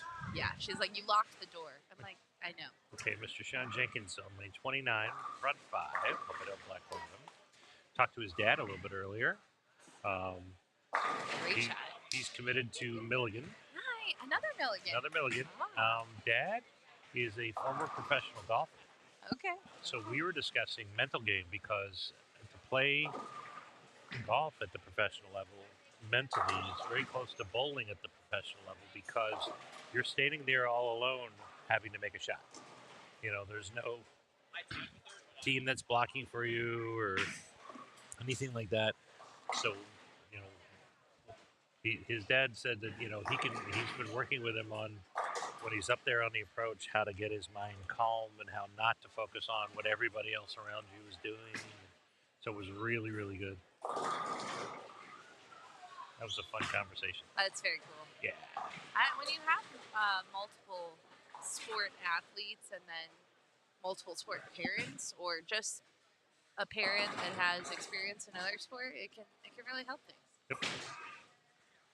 And now Mr. Jake Boxley coming off the 279 game is struggling with this pair. Jake Boxley and the 710 they've had a rough Yes. go this weekend. Yes, they have. He left 3 in one game Oh. at Little River Oh. yesterday, and now here's another one looking at him. And I believe, don't quote me, but I think the 4th frame was a 7-10 too. I need to check, but I think that might be 2 in one game, or maybe you can check. I will. Because someone was watching. So Yes. got a lot of Fort Meade kids around. Yep. There's Jake. They travel in groups. Another Fort Meade kid, Jackson Beach, is going to be up on lane 27. I like Jackson. Yeah, Jackson lives 2 hours away from Fort Meade. They drive 2 hours each way to bowl on Mondays.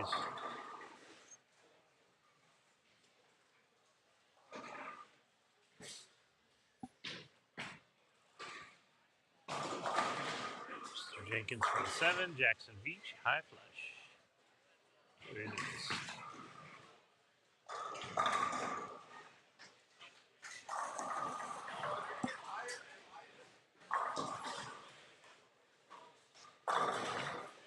Chase Glazier there. That was a great Nice shot. spare. Great spare too. Well done.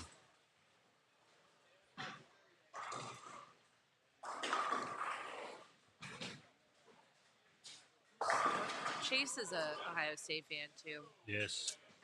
Not a solid day for all of us. No. We're trying not to talk about it, but we're also talking about it. You have to have a period of anger and Grieving. grief. And then, Kingston got it a little in. Was hoping for the Brooklyn. The pin said no. Yeah. They're like, no.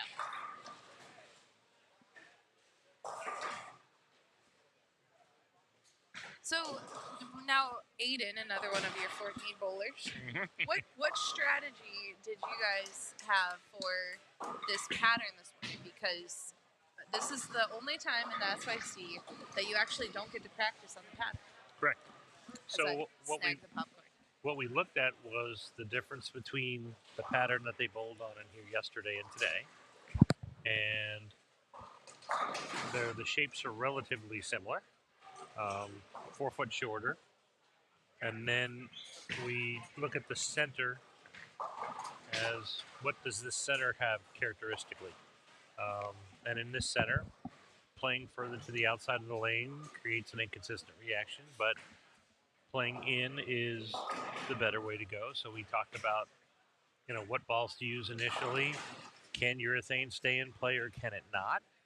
And the center itself creates a problem. I mean, it really does make it ball choices a little more difficult. In Aiden's case, we decided that we'd look at urethane in the practice and see if it would work. And if it didn't, then we'd head up the food chain to a stronger reactive resin bowling ball. Nice. Yeah. And then the rest comes down to shot making and spares. We talked about yesterday and Friday spare shooting and about making cuts. And there, pretty much every cut was within 20 pins. Every cut was within a spare or two, of whether you made it or you missed. And it is important. Nice shot there. Really nice. Okay, Mr. Jenkins is on the front 7. He's throwing it very well.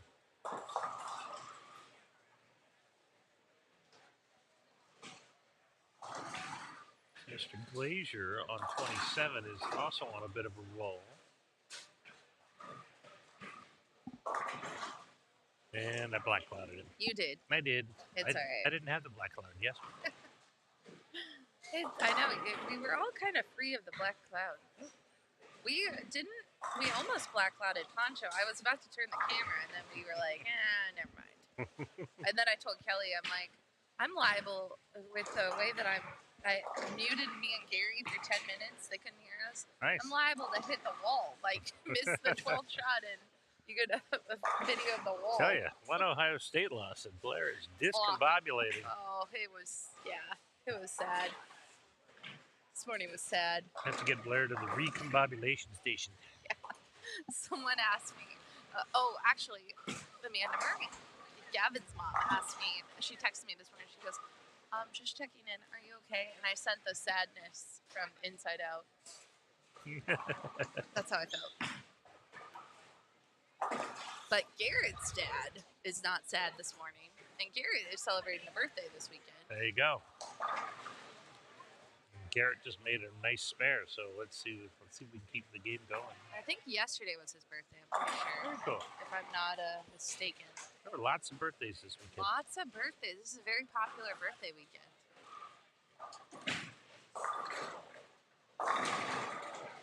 Oh, we There got it a is. messenger. Messenger. 29 has delivered. Thank you, 29. Thank you. Been waiting 3 games for lane 29 to deliver. Really have.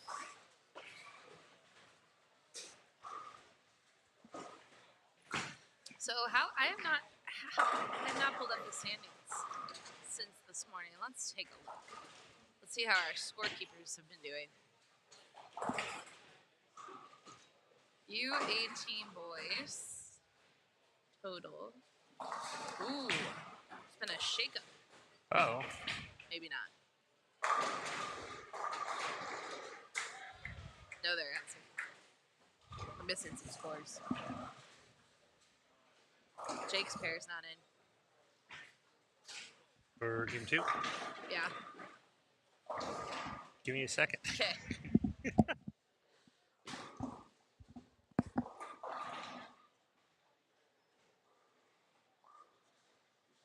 I'll look at let's look at the U15 boys as well.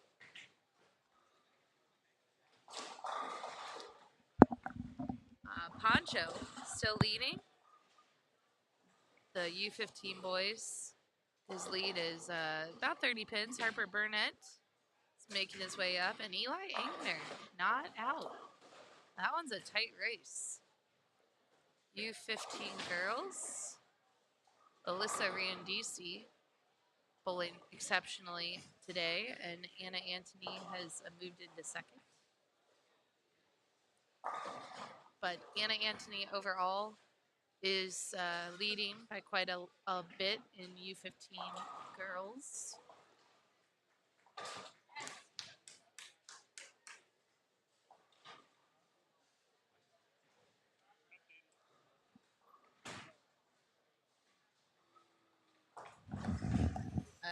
We have updated, however, Chance's pair also is missing, but they're down at the Yeah, they're down on 5 and 6. Yeah, so. Okay. But Jake Boxey, I don't know where Chance is. Jake is still in the lead by quite a bit. Nick Trentler, though, chasing. He is. Running out of games. He's fighting with him, this pair. 31 and 32 was very high scoring in game 1, but game 2 and it looks like game 3, it's lost its mojo. U15 boys, let me just double check though. U15 boys, Poncho has quite a lead overall, but on the day they're really tight. Eli Engder has moved into second and Harper's in third. U12 boys is a really tight race between Trevor Mason and Bam Bam Aaron Cabanis. Stevie Newton looks to be quite ahead in U12 girls. I think she'll be taking home this is her second SYC title. So U15 boys is close. U15 girls, Anna Antony has a significant lead. She looks like she's going to be going home with it. So, oh wait, let me check out U18 girls. That was close this morning. Abigail Starkey has also put her lead for a young length in bowler, her lead. Stevie Newton, I like her mental games. She's Yeah. very level. I like that. All right. Ladies and gentlemen, keep your eyes peeled on lane 29. The front 9 for Mr. Sean Jenkins.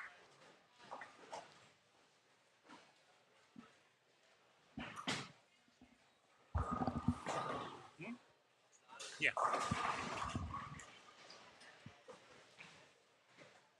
Mr. Sean Jenkins.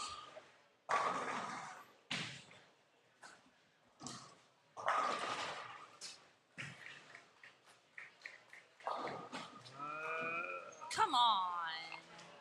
Good run by Sean Nice Jenkins. run. For those at home, that would have been number 10.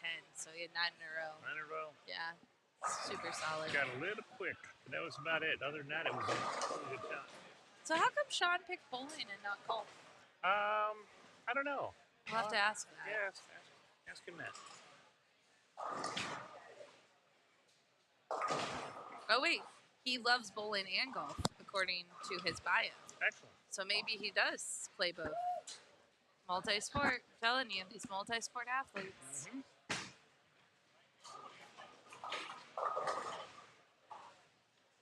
Of course, he is going to bowling college, so that's excellent. Excellent. There's Jackson. Jackson has a lot of speed. Yes. He's a very strong person.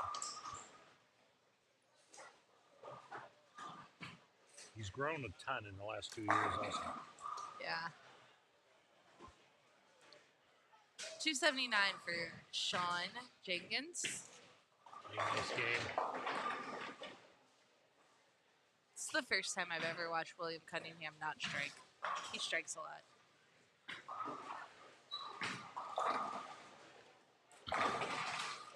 Well, it looks like 31 and 32, which is Pancho's pair. He averaged 282 on that pair It's a lot. this week. That's pretty good. 282? Yeah. Oh my god. 288 yesterday and 276 today. That is Pancho's pair. That is Pancho's pair.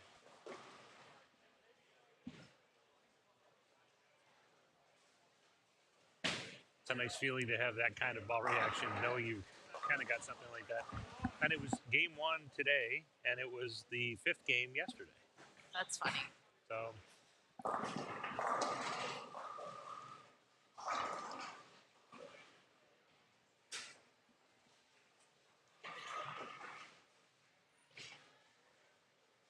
Gavin Murray's having a solid game over there.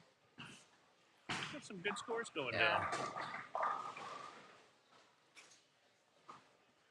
I'm sure he's thinking, why was this not striking yesterday?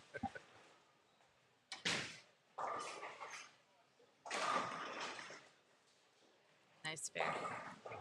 Oh, Yep, Oh, you yeah, got I it. did. Oh, you got do you know Brian McDonough calls that the unmakeable 3610? Unmakeable.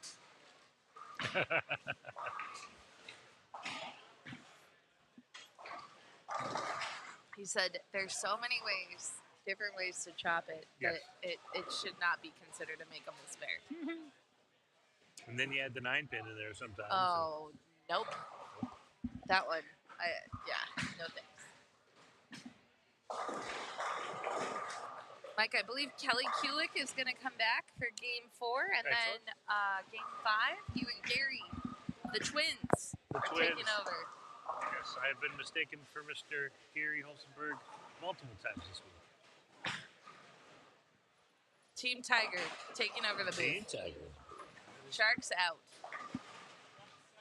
Mr. Boxty just 6-8 in the 10th. That's his second in 3 games where he's left a 6-8. Yeah, he's staring like, can you tell me something, Lane? Like, just help. He hasn't missed the pocket much. That's the drawback is he really hasn't made like horrendously bad shots. Right. He's gotten some bad breaks and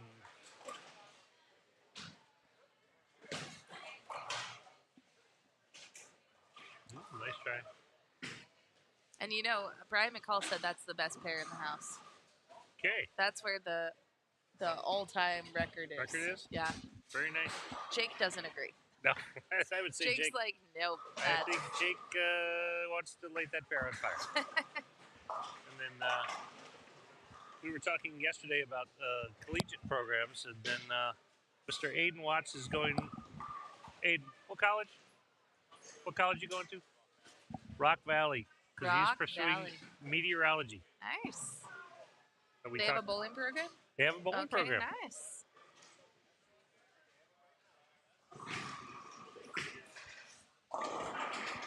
So yes, they have a bowling program and meteorology, which is his main focus. Nice. There's Miss Deb doing scores. Yep. Nice. She's like, Mike, you're slow. Yes. She was selling the raffle tickets at the front nice. counter. Because in addition to Ballard versus the Big C, we do a 50-50, and we've got drawings for some cool jerseys and some other cool stuff. So Cool. very nice. Cool. Yes. All right, we're going to finish up this game. We got new bowlers coming our way. I wonder if we have some young ladies coming. It looks like we do. Might. Okay, perfect. I was going to say, I don't think we've had young ladies Nope. grace the live stream here yet this morning. And then you get to finish with the U12s. So no, you have me get to finish. and Gary in the booth with the U12s. It might be a tough, that might be coming down to the wire in that division. I can't wait to watch back. More Ohio State chatter. Aww, we got a little Kerrigan birthday today. The youngest Kerrigan Nice. celebrating his birthday. Hang on, we'll put the camera. Wait, we got a birthday.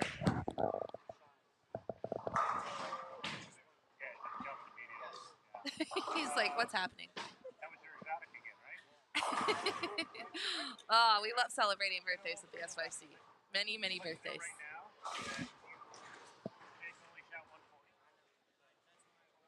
All right, we're finishing up this pair. We're going to let you guys watch. We're going to take a short break and be right back.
All right, we are back. Kelly is back. And Kelly, you get to comment on some of your Junior Team USA players. I do. We finally get to see some of the younger ladies make their way up to the high end. Abigail Starkey, she's on lane 28. She was first-time team member on Junior Team USA. Caitlin Stoll, development team and now Junior Team USA, requalified for next year. And I think Abigail is still currently in the lead, if I'm not mistaken. Like Warner Wolf, let's go to the videotape. Leah Briggs is on lane 27.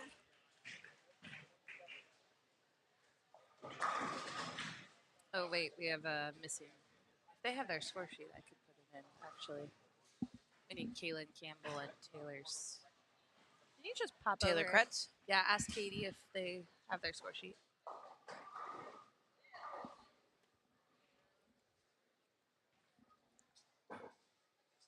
We have hers.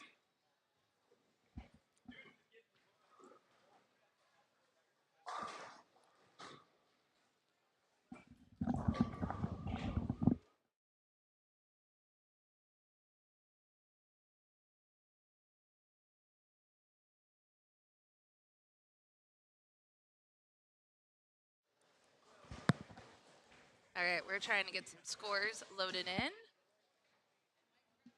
Cool. I think so.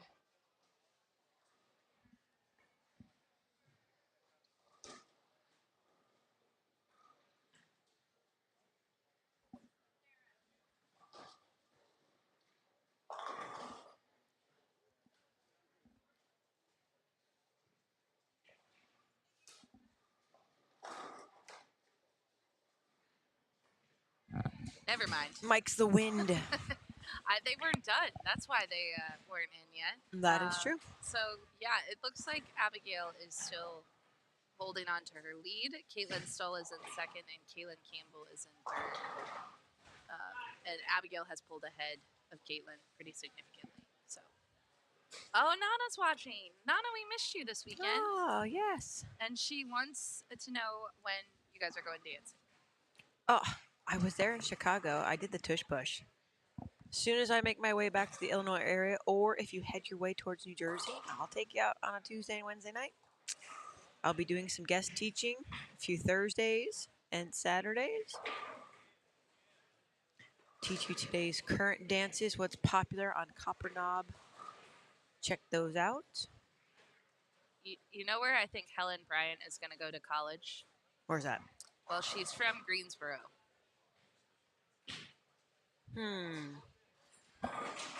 Do you think NCAT might be in her future? It's possible.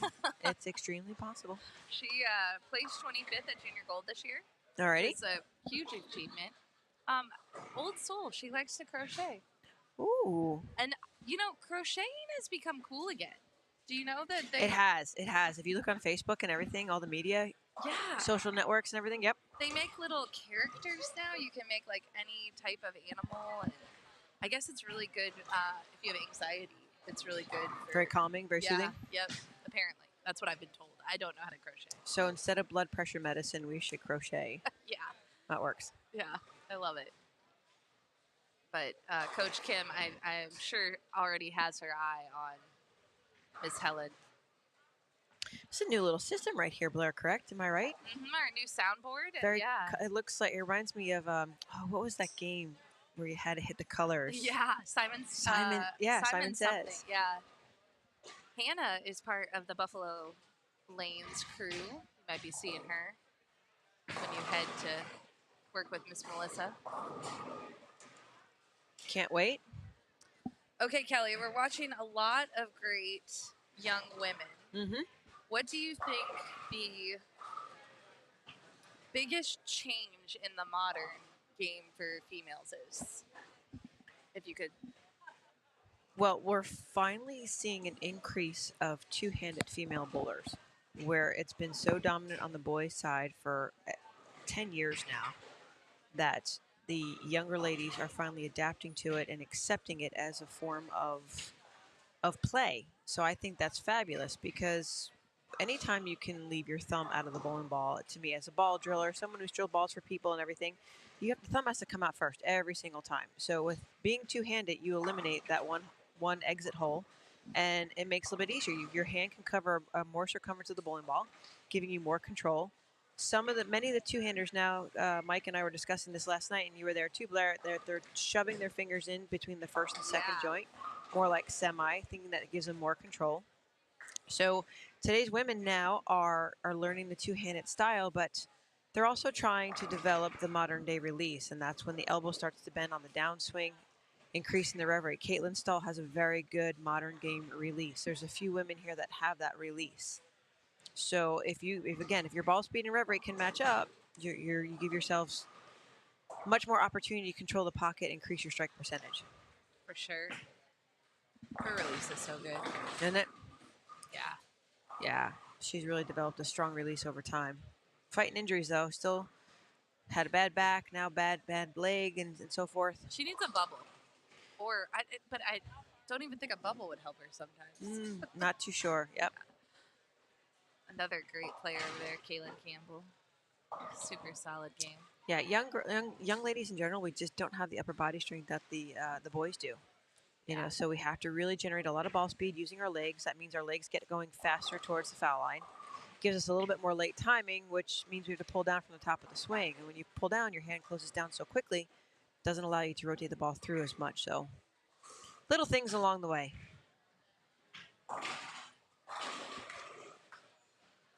Leah's working on a clean game. She is. Got some of the guys. Garrett, who is only second to his SYC. The Garrett Arnold clan. Yep. The clan that comes with Garrett. I just love them. I met them for the first time. So. You're done? I'm going to step out. Caitlin is actually going to withdraw. Okie dokie. Due to injury. So I will be right back. I'll keep the show rolling. Wow, so the ladies have moved to lanes 29 and 30, 31 and 32 with some of the guys. They're noticing a huge transition where the fronts hook so much more. So it's going to force them very much deeper inside. See how quickly they can move and get deeper inside.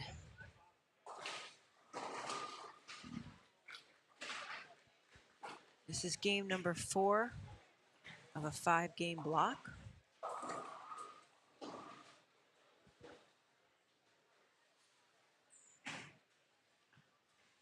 Abigail's on lane 27. She's working on 3 in a row, looking for the 4-bagger. Move deeper inside. Oh, leaves a high 4-pin. Taylor Kretz on lane 31. One of our strong two-handed female bowlers.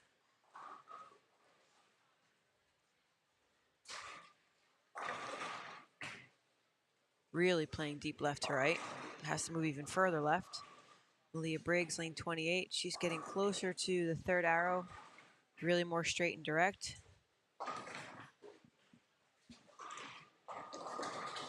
And Brooklyn converts to spare. Trying not to bore the people out there live streaming right now. Any questions you want to send in to me, I might be able to answer. I ask the kids all the time, don't be shy asking me questions, right? I wish I could go back in time and really kind of ask Linda Norrie Barnes and Leanne Holstenberg. Well, now I can ask Leanne all the time, but all those questions out there.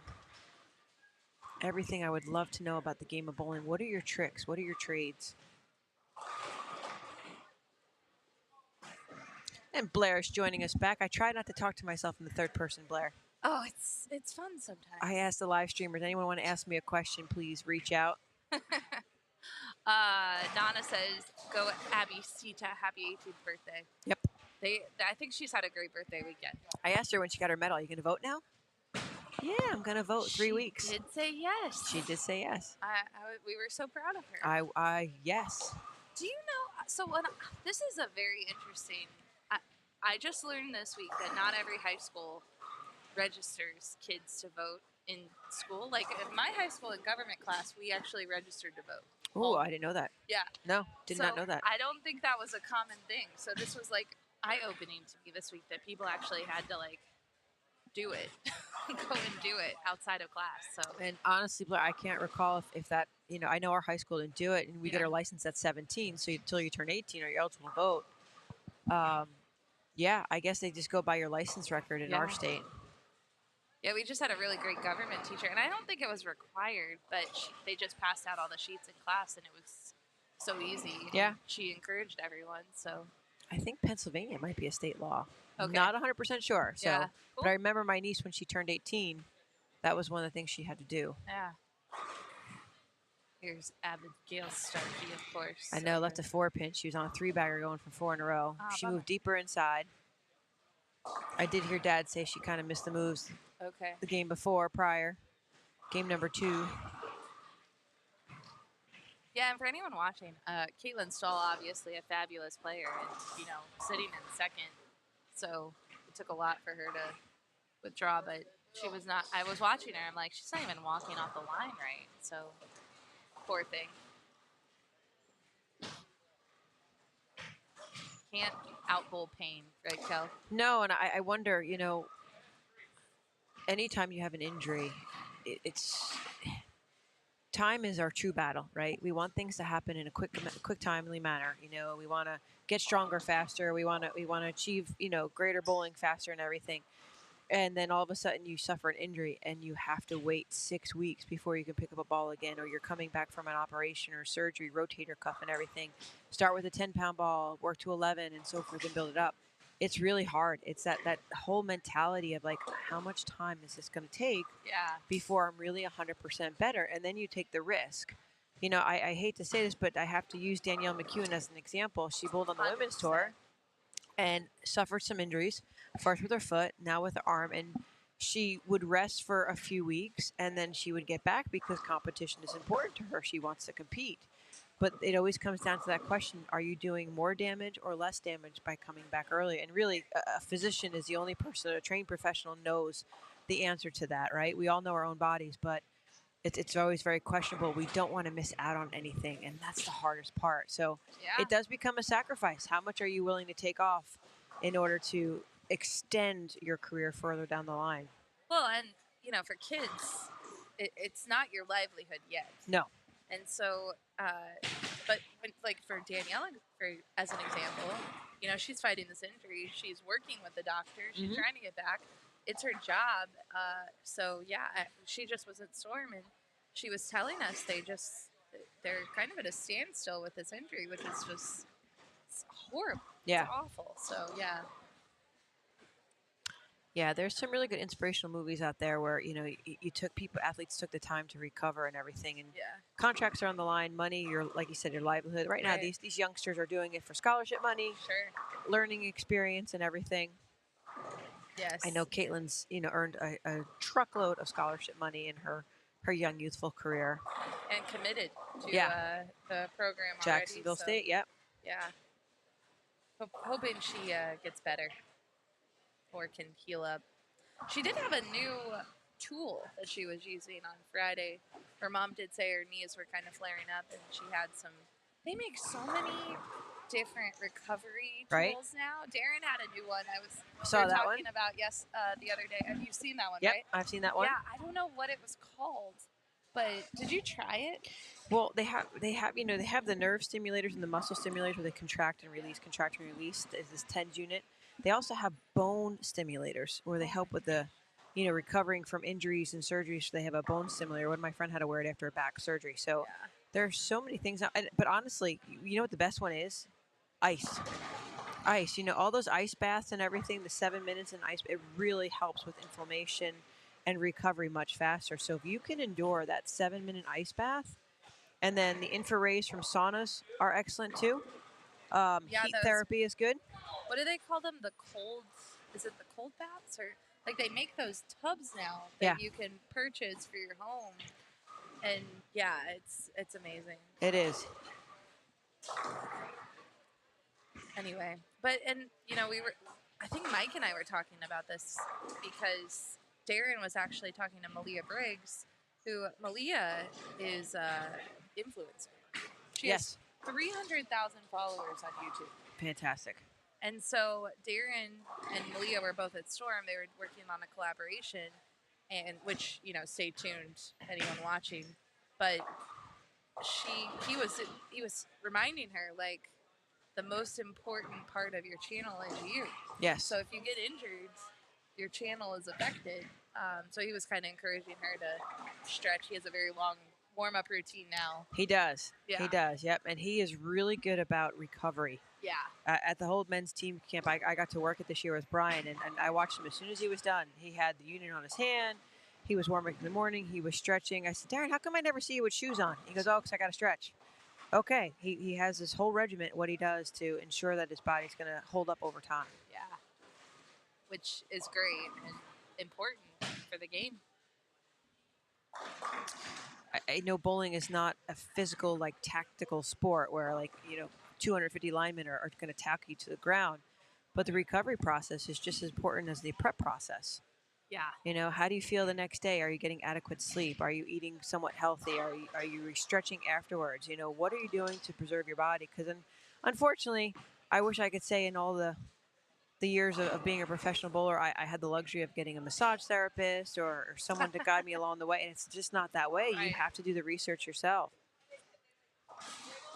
So treat yourself to the massage every now and then. It's good for your muscles. It's good for your mindset.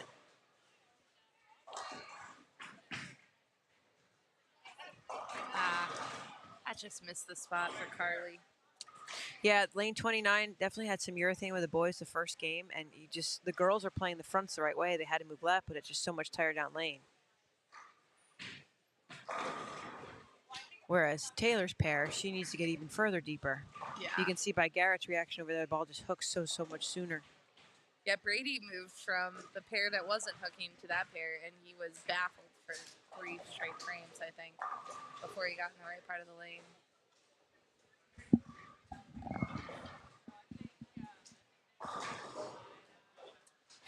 Lots of Arnold fans in the chat. I love it. Let's go G-Men.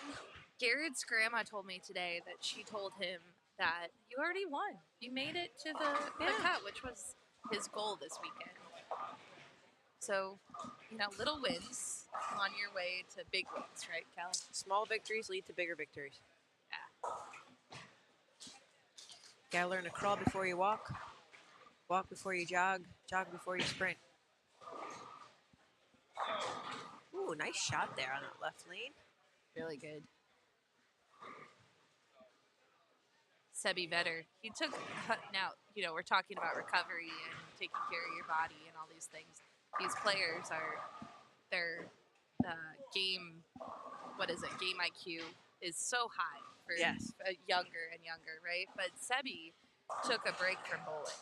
He got a little worn out and went and played basketball, and now his mom has told me this weekend he has fully committed again back into the sport. He's a freshman in high school, and he's working on his game again. So Good. sometimes you just need a little breakaway, right? You do. You need to separate things. Everyone has to have a release.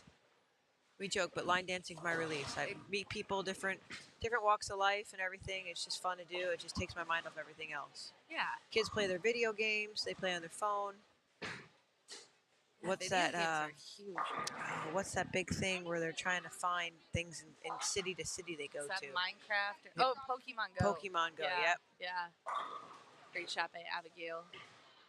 Kendra plays Pokemon. I mean, come on. Yeah. Darren, I think, still plays Pokemon Yeah, he Go. does too. Yeah. He does too.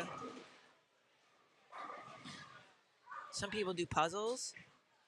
So my treat to myself this year.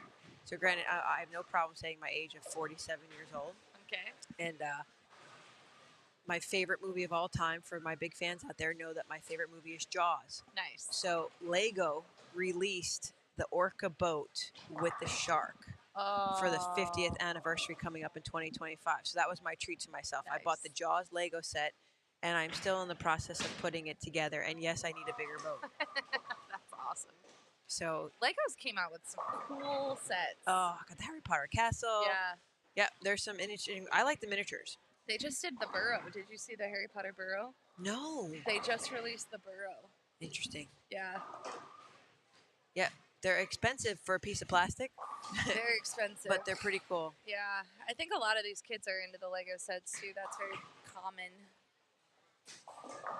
I just, this is very off topic. We'll go back to bowling, I promise. But I watched a YouTube video on the origin of Lego and the story of the owner who, like the guy that created Lego. Really? And it's a really fascinating story. If you have I think there's a 5-minute video on their YouTube channel, and they did it for one of their anniversaries, and it's a little cartoon. Okay. It's really fun to watch. It's not how you think. Like, he was a builder. He was a Engineer? Yeah. basically like an engineer, contractor type. Yep. And he had a contract business in not Finland. It was overseas. It's a European company, yeah. Yeah, and so maybe Switzerland. I don't know, but lots of turns and twists. His business actually failed.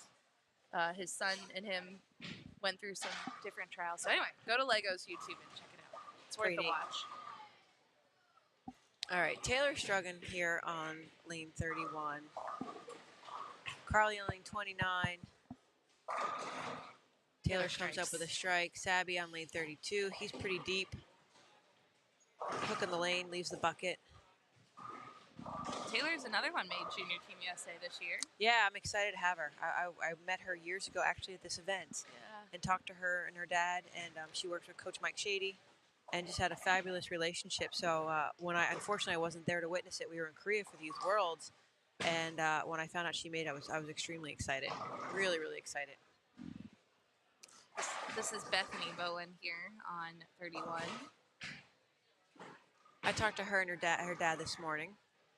They're from the Wilmington, North Carolina area. Nice. Yep, so they started to come down and bowl.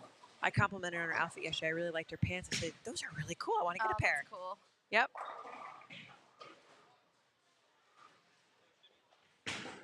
Really nice young lady. Just only been bowling a year, actually. Oh, wow. She does other sports. She does basketball, and her dad said I think there's one other sport she did. So she's got a lot of athleticism. Yeah. And so I think they're coming down here to work with the group here Cool. at Planet Fun Lanes. But yeah, only a year into it, and she's two-handed, and she made the cut today. Awesome. That is the one thing, two-handed bowling, and we've always talked about it on the guys' side, but now, like you mentioned, more girls, like Grace that we're watching and Hannah, both are two-handed, but it's, they excel quicker, usually. They do. Or can get to a pretty competitive place very quick versus one-handed bowling. There is an adjustment, and it's and we had talked about this last night too. You know, I always ask two-handers, how do you see the lane? Like, how do you understand where you're projecting the ball to, or what's crossing at the arrows? You know, because the numbers we always say, like 15 to 10, 15 to the arrows, break points to 10 board area. You know, and basically because of the high rev rate, they just kind of shape the ball, whether it's more on a linear path straight in front of them, or a slight diagonal line, or more of a rounded shape. So they just kind of throw it to a spot. Yeah. Ball change for Sabby. Went to something stronger. Oh, that read the lane much, much better. I'll give him a clap for that one. Sebby says thanks. Yep. He's having a rough go of it, I think, this weekend. He said just not feeling lined up. He made the right choice, though, on Friday. His mom said they couldn't get here Friday for practice because Sebby wanted to go to school. So Good for school him. comes first. I like Brooklyn's timing. She's got really good timing. You know, the hand at the end, would love to see her get a little bit more of a hand behind the ball, but she's got great mechanics and fundamentals. Kelly, we got the U12 bowlers coming. Ooh, I'm out of here, game 5. So I will. No, I've got my lunch waiting for me. I'm You going to do. finish up game number 4 and go grab some food before the medal ceremony. Isn't it fun to watch the U12, though? They're just having too much fun. Well, okay, think about this, Blair. I don't know about you, but when I was growing up bowling, right, Yeah. I watched the older adults to the right of me Yeah, and to the left of me. And I wanted to throw the ball like the guys. right. And that's how I created my style of play. Yep. So all these youngsters, 12 and under, that are just watching their older divisions bowl next to them, is like, hey, I want to throw it like her. I want to throw it like him. Yeah, They're the biggest influencers. 100%. Yeah, I don't think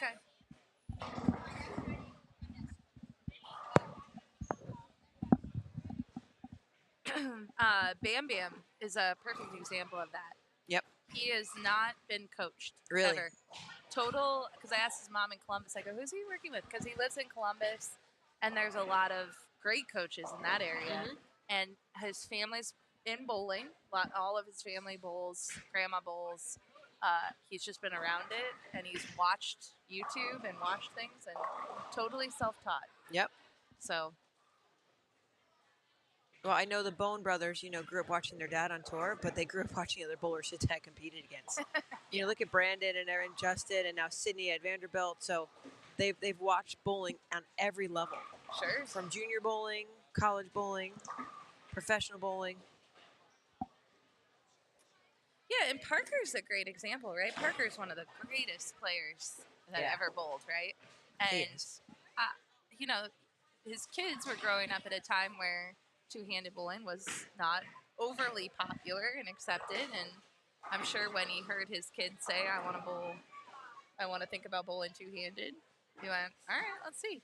I remember when Justin committed to it, yeah. Yeah, It's like, nope, I'm not going back. Because Justin throws it just as good one-handed as he does he two-handed. does, yeah.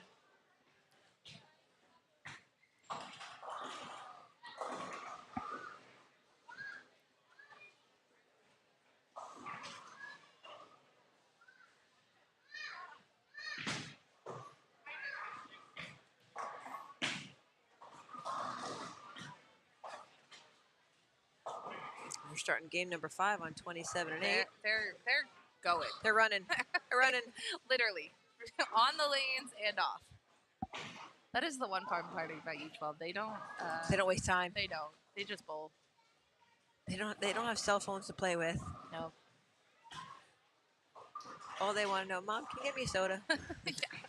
Love it. Love it. Come on, Hannah. Oh, good shot. Ring 10 after going pocket 7-10 on the left lane. She's got a good game going.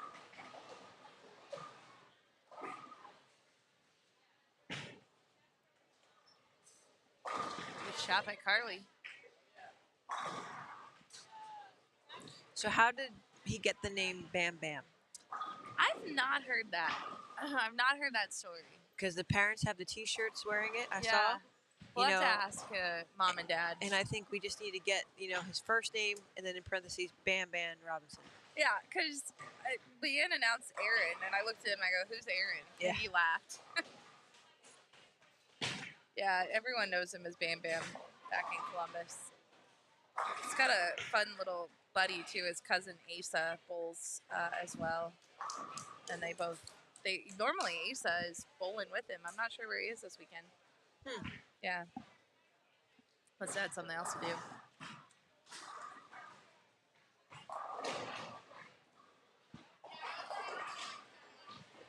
I think Grace Erner, I looked her up yesterday. I think she's just 15 or 16. Still young, but Yeah. she's going to be looking at colleges soon, too. I could see her going off to a great program. Ellie Kate Murray making her way. That big bow, always a fan favorite. That's her signature. It is.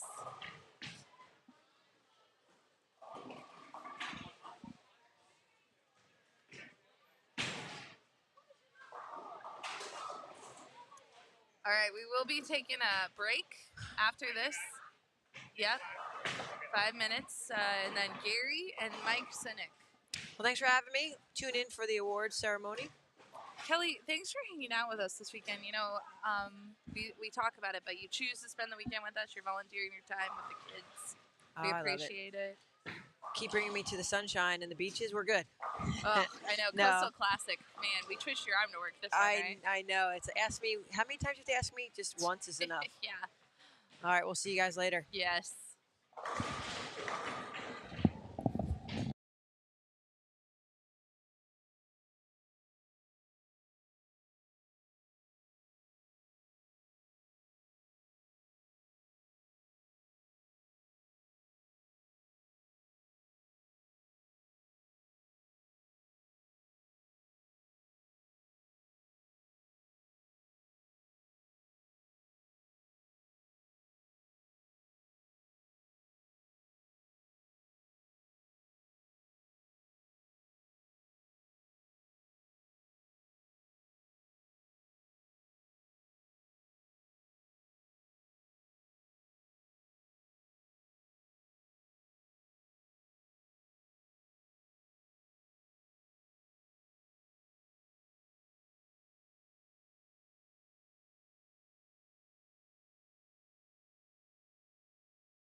All right, we are going to have a little pause while some of the lanes are finishing up.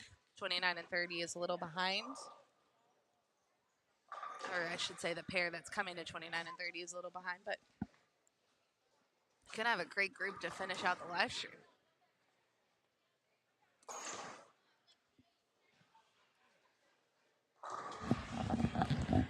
I was just saying we have a little off. U12 just starting.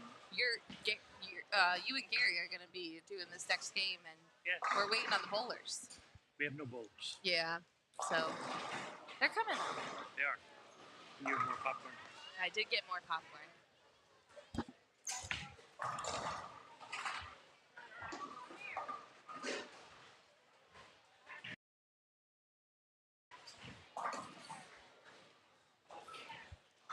Taylor Kretz finishing off this game here. She had a little rough go of it on this last pair.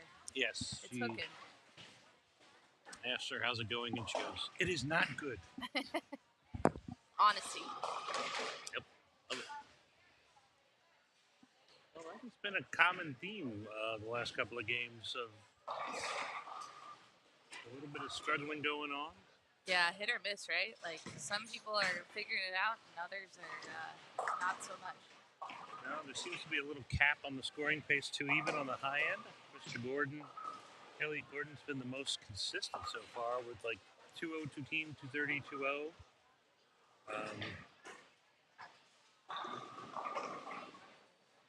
Just not the strike-a-thon we were thinking. Nope. I love Taylor Morgan's outfit today. I know. That is really cool. Yeah, it's very cool. It's like watercolor. Yep. Someone painted her. I can't get over how good Kaylin Campbell throws the ball. Yep. Just incredible. Solid. Nice swing, nice follow through. It's very consistent.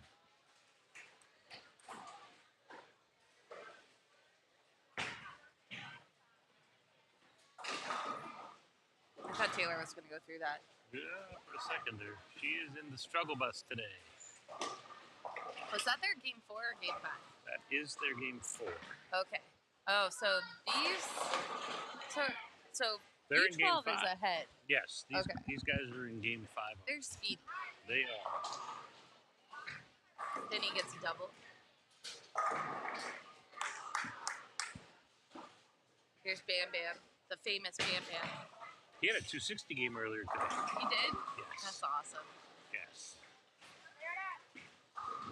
He's wearing racers. He has 3 big racers. I love it. I didn't even know he was big enough to have racers. Yeah. They look a little big. He makes it work though. Yeah. He's very quiet too when he's not Yes. on the approach. Yeah, And getting him to talk is impossible. yes. So when I was crossing scores a little bit earlier, I got a nice fist bump. Nice. And how you doing? And I got a, I'm like, I'll take that as a yes. Stevie Newton. That's one of the kids that you sort of work with, right? Not yet. Okay.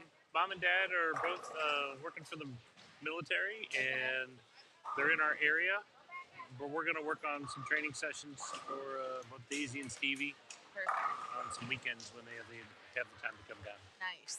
Yeah, both Mom and Dad are logistically out of play for our Monday Junior Gold. Gotcha. But that's okay.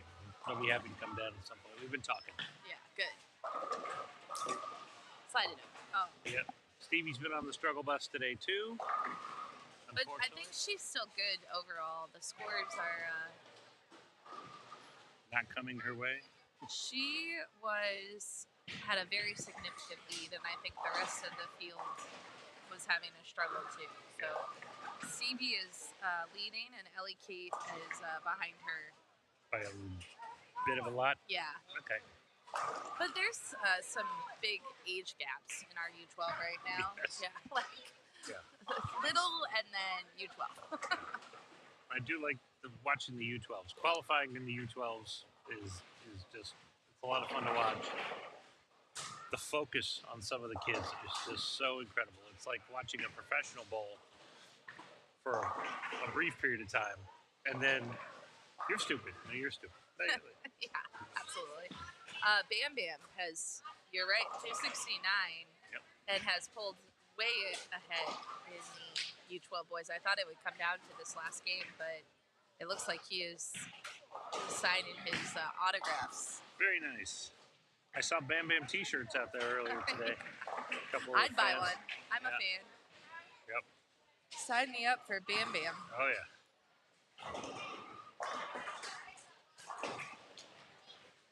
Yeah, this is when I need to stop looking at scores because some bowlers are like game 5 is done.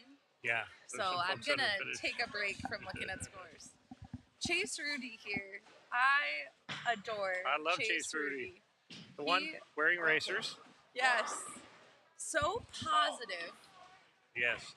Last year was his first year. He told us, he goes, I just want to make it to Sunday. I do. And I just love it. Yep. And he made it to Sunday. Made it to Sunday. All right. There's Gary. Gary's popping in. I'm gonna step out. Okay. You have room behind me? Yeah. Okay.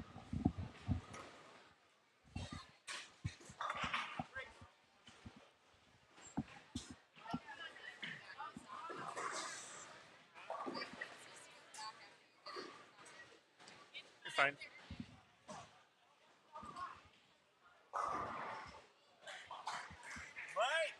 How are we? Can you turn that up? I got it. Okay. Running the board, baby. Running the board. You know you're live, Mike. Yes, sir. Okay. Yes, sir.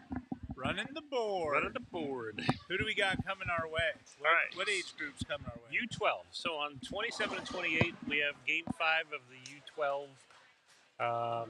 Bam Bam is pretty much got a nice, comfortable lead. Right. And Stevie Newton has a decent-sized lead as well. But we were talking about how much fun it is to watch the U12s bowl. All right. Well, then I guess anyone that's watching right now, you're in for a treat. Yep. Because there's going to be some U12s. Yep. Oh my goodness. Look at who's there. Famous Nana. What's up, famous Nana? Hugs to you and Papa. Hope everything's good and good. Oh, that's... She making that spin. Absolutely.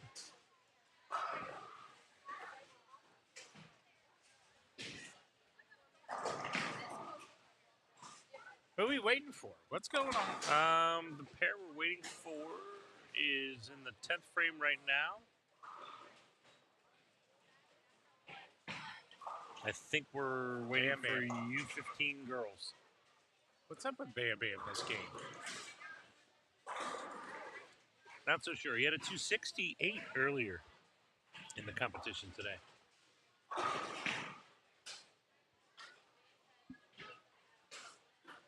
268, and he's having a little bit of a struggle. There's a different way to pick it up. Pretty good. Just talking about how quiet he is when we were coming through taking scores.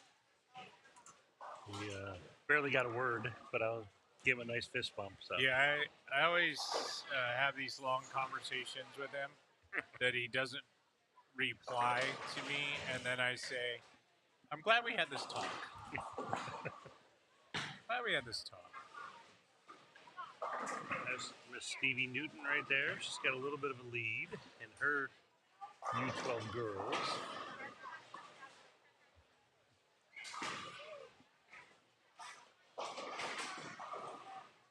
All right, what's happening? Come on, lanes 2930, our featured bear. There they come.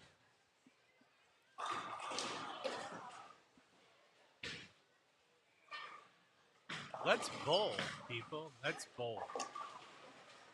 No.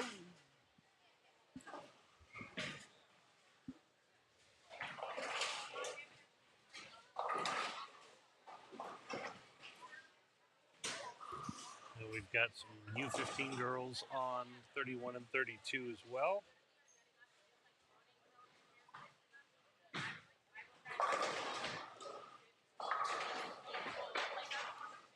I guess everyone's just taking their sweet time. Mm-hmm. Well, it's been a bit of a grind today for the bowlers, so nice shot. Nice shot, Vinny. That was a great shot.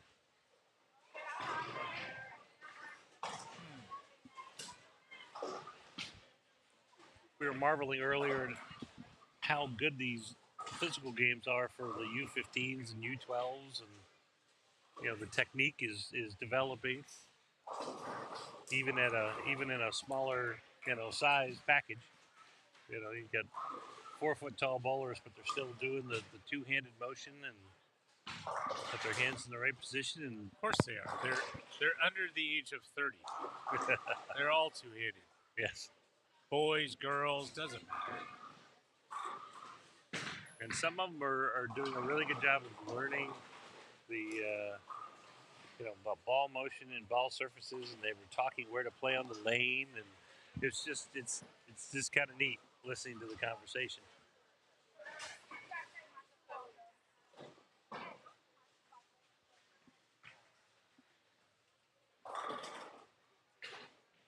This pair that's coming our way is finishing the 10th frame, everyone. Yes. They'll be here shortly. Yes. God willing. Game 5. God willing, on the crypto ride. Nice shot. 31.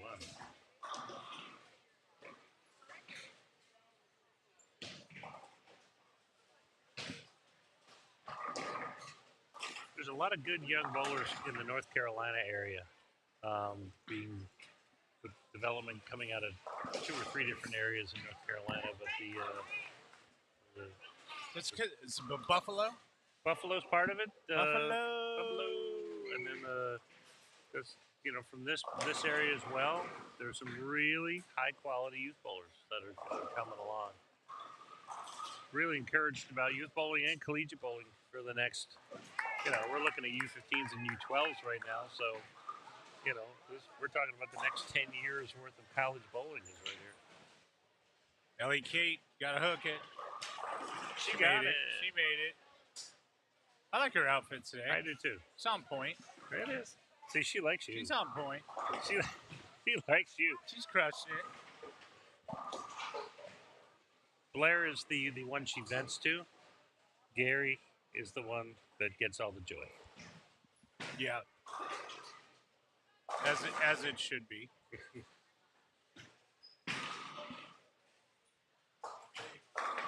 Stevie Newton, very nice.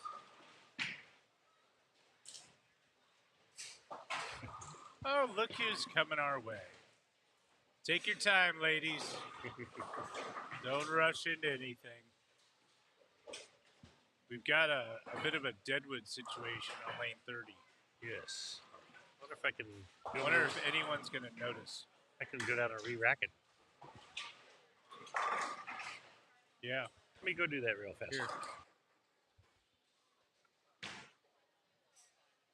All right, Mike's going to go take care of the Deadwood on lane 30. Do. So that's good. We have that going for us, which is nice.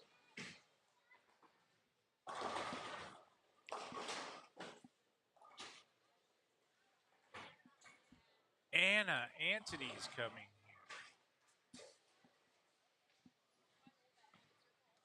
Probably.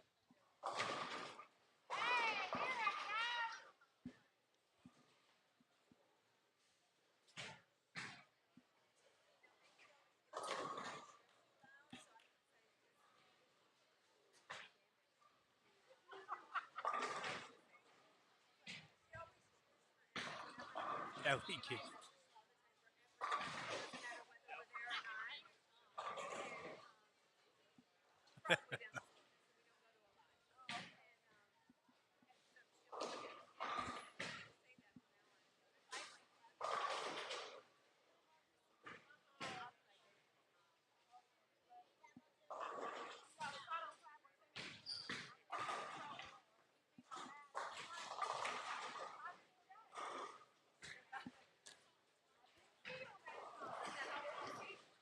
All right.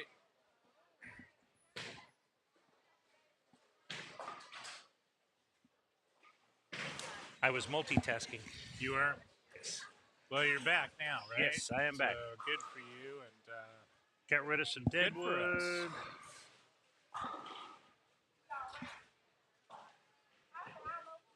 All right, folks. So here's the deal. It's game 15 of 15. Game 5 on the morning. They bowled 10 yesterday.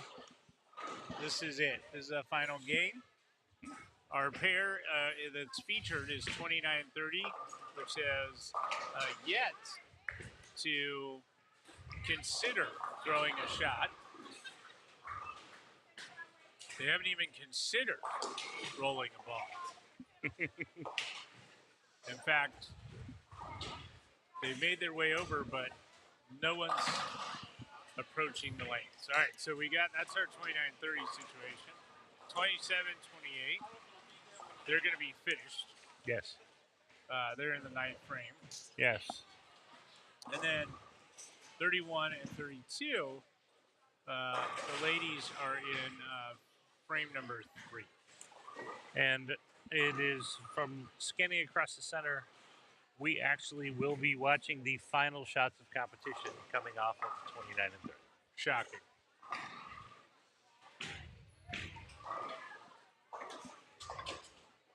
Well, now they've graced us with their presence. So here we go. Alyssa DC, if you've never watched her bowl, you're going to be in for a treat. Getting up on the left lane.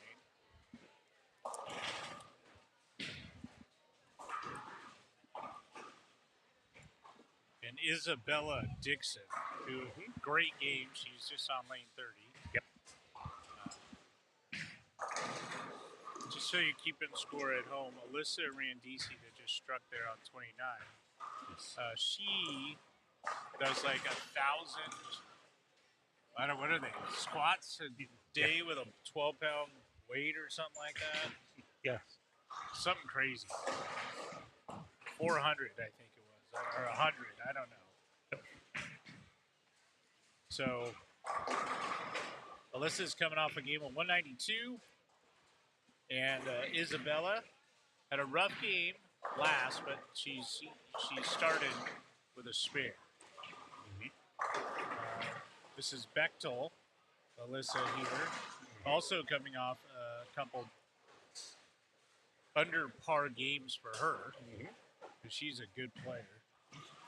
And Bailey Forrest is coming off the high game of their pair, 203. So, all right. So Alyssa's in. She's off and running. Good. Bailey, well, that's a nice game, huh? Bailey's got a good one.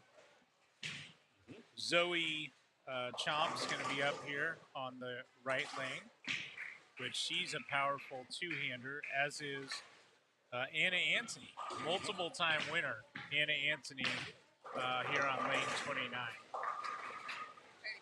So, Cool. Blair's in with chicken and fries. Kyle Troop, compliments Kyle Troop. And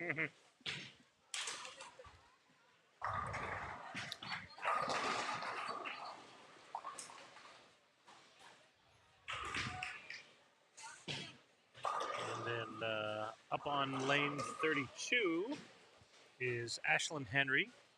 Really good bowler. Yep, really good bowler.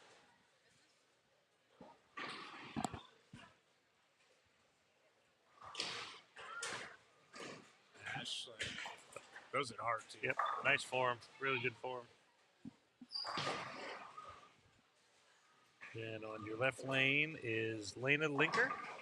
Also a good player. Really good player and very consistent The scores lefty. today.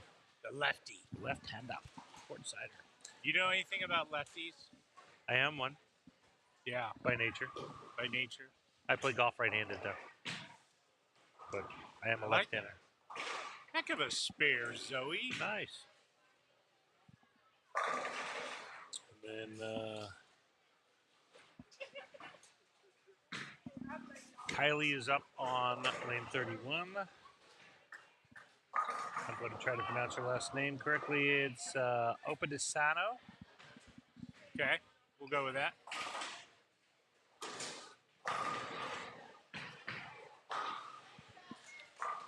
And stepping up on 32 is Michaela Presley, who's had an up and down block so far with a high game of 202 today.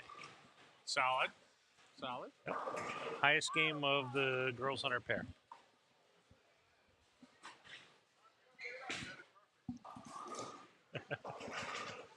I get it right? Oh, I got approval on the pronunciation. Thank you. How'd you say it? Opadisano. Opadisano. Did you read it and get it that I way? read it off I have the sheet right here, and then I got the thumbs up from family units. All right. Now we gotta throw in an accent when we say that name. Not your Baltimore accent. Well, I've been told for a Baltimorean that I don't have much of a Baltimore accent.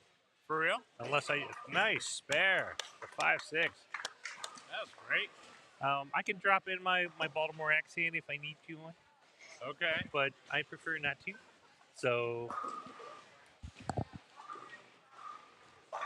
neither of my parents were from the Baltimore area, so I got a little Midwestern bias.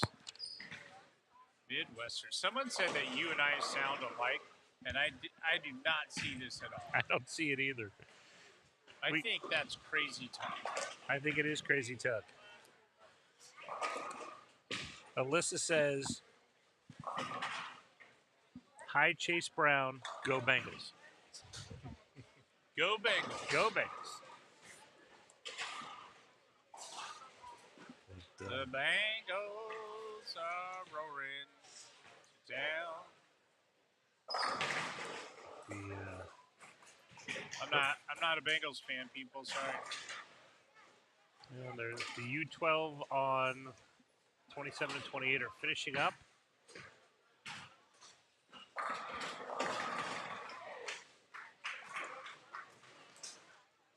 That's a 217, I believe, for Bam Bam. Bam No, Bam. not Bam Bam. Well, Vinny. Vinny. Very nice.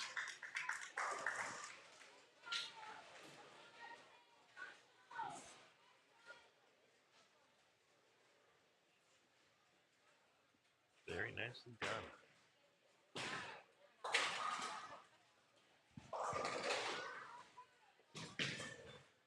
Doi. Oh. Great shot on 32. Kicks out the corner. Mike, have you met Blair before? Blair Blumenscheid, have you met her? I've known Blair Blumenscheid for years. Okay.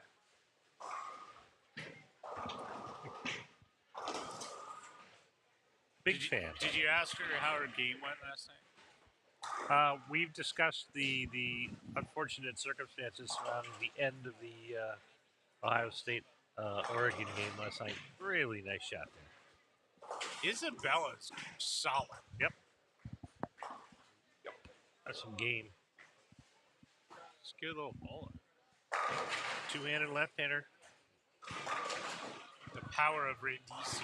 Yep. I like her aggressiveness.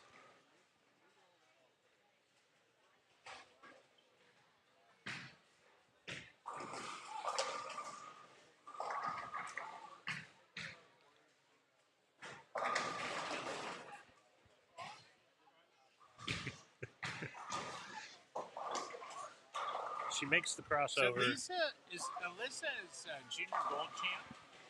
Junior gold champ. Yeah, in U12, and now she's in U15.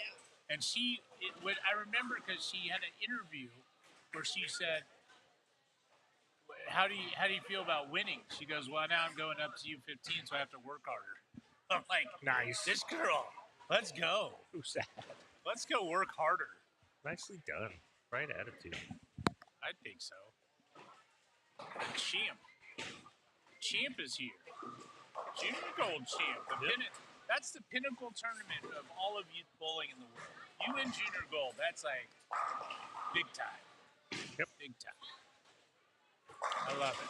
You know, and talking about working harder by going up to U15 in the Evolution program, which is available to all youth bowlers.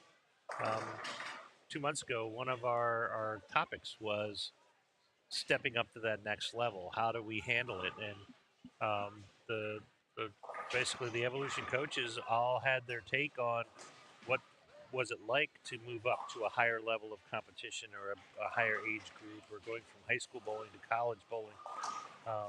And that attitude is absolutely right. I have to work a little bit harder.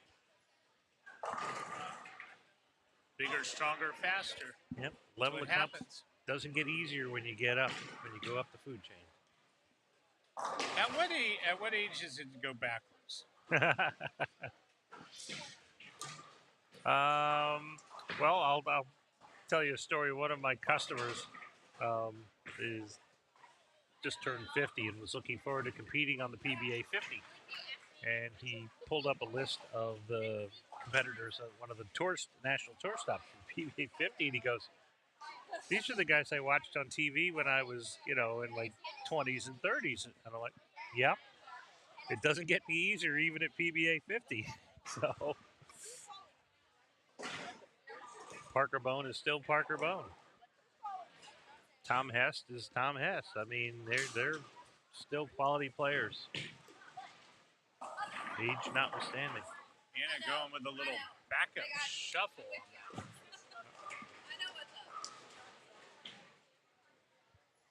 We're having an Ohio discussion over here. Oh, Miles and I. okay.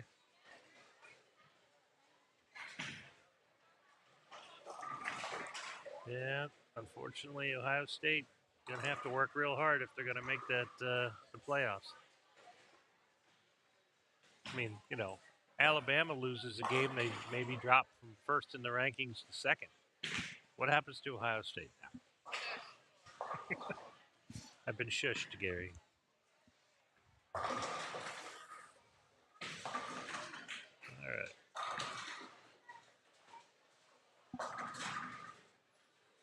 Nice shot from Miss Randisi. Just crept a little bit high. Isabella on a double. Really nice.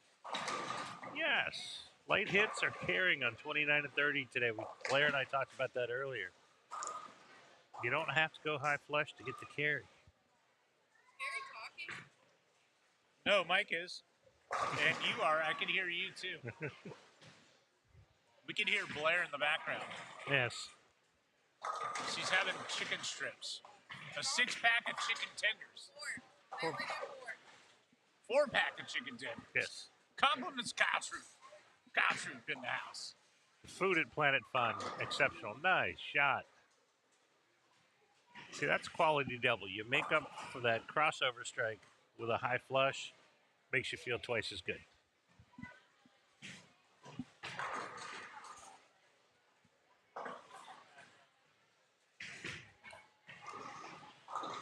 Uh-oh.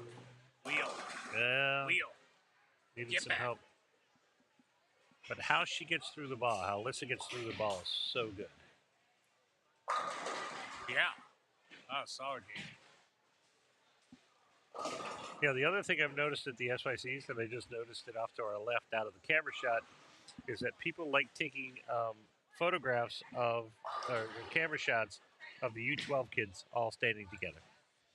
Because they're so much fun. Wow, it's a great shot. The U12 kids are so much fun to watch bowl that the fans in the stands are like, "Can you guys all get together for a group photo?"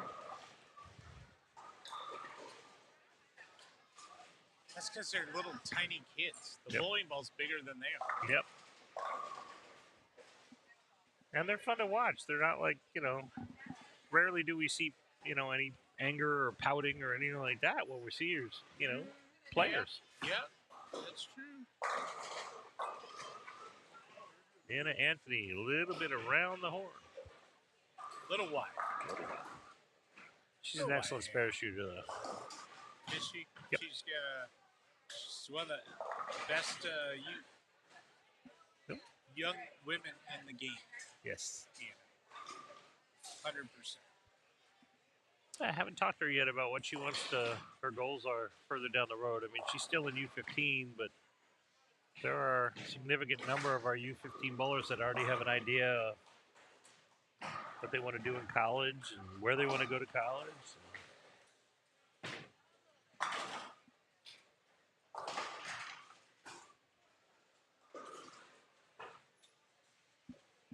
Will that make it? Oh, solid 8 on 32. Another really good shot.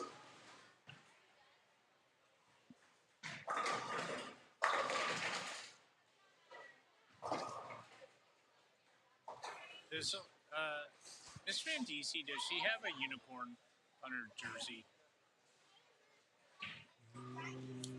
I don't know. It looks like it, yes. Unicorn has been spotted. That was a nice shot right there. And 10-pin. Isabella, on the other hand, has now got a nice 4-bagger.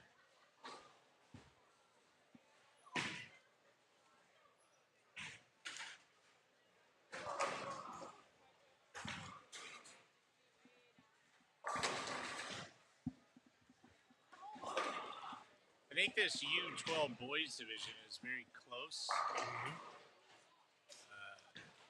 Powerhouse in that division, Trevor Mason, Yes. is having a pretty good game. He's going to most likely be in the 200s. And that is, that might get it done. Yeah, that's a huge number for the U12. Let's take a look. Going into the final game. Well, Bam Bam is at minus 185 if his scores are wrong. Bam Bam rolled 130. Did he? Yeah, that's what I'm saying. So Trevor's picking up 60 on this game. He's going to need the endless 10th frame. Is he? Who? Trevor? Yeah.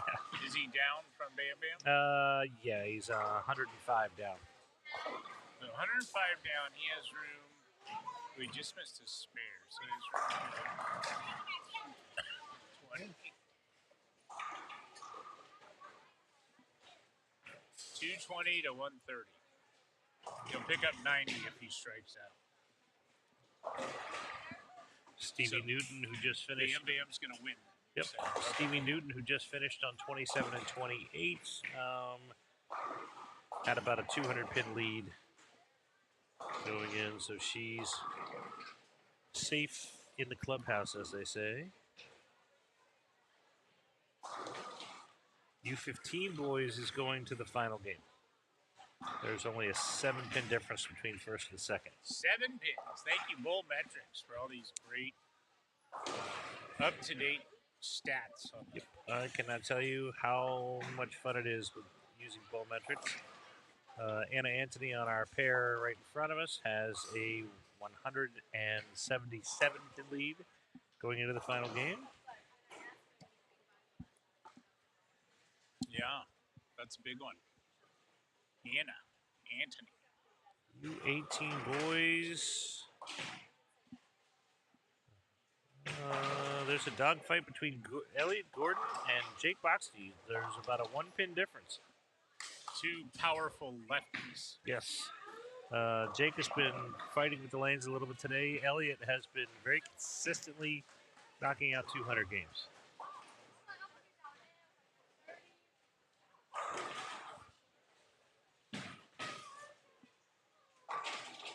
And then there's about a 50-pin drop-off to third place.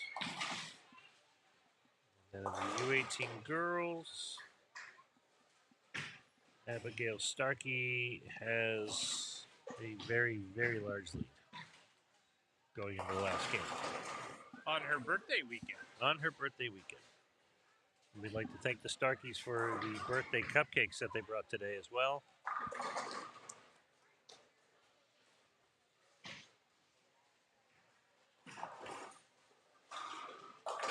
We'd like to thank everyone that brings us treats like that. Oh yes, Miss Pat with the chocolate chip cookies.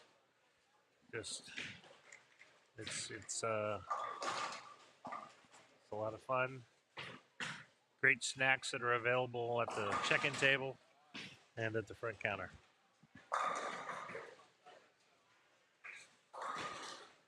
Nice shot. Come on. Late hit. Nah.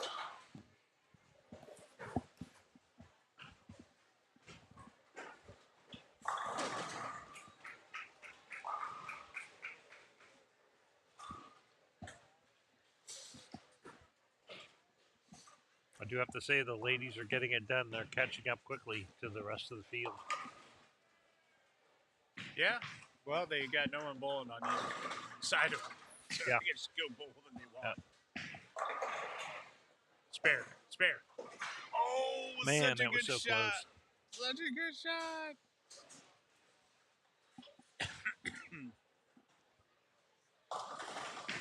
That's what I've been noticing for anyone tuning in.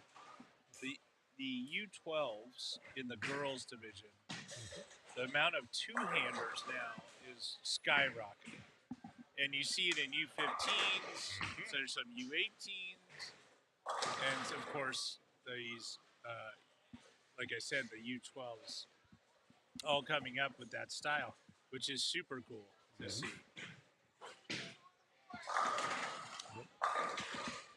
And I was having a discussion with Coach Kelly the other day, and we were talking about that there is not just one way to throw it two-handed either. There are multiple styles within the two-handed realm that we're all working on coaching and understanding, and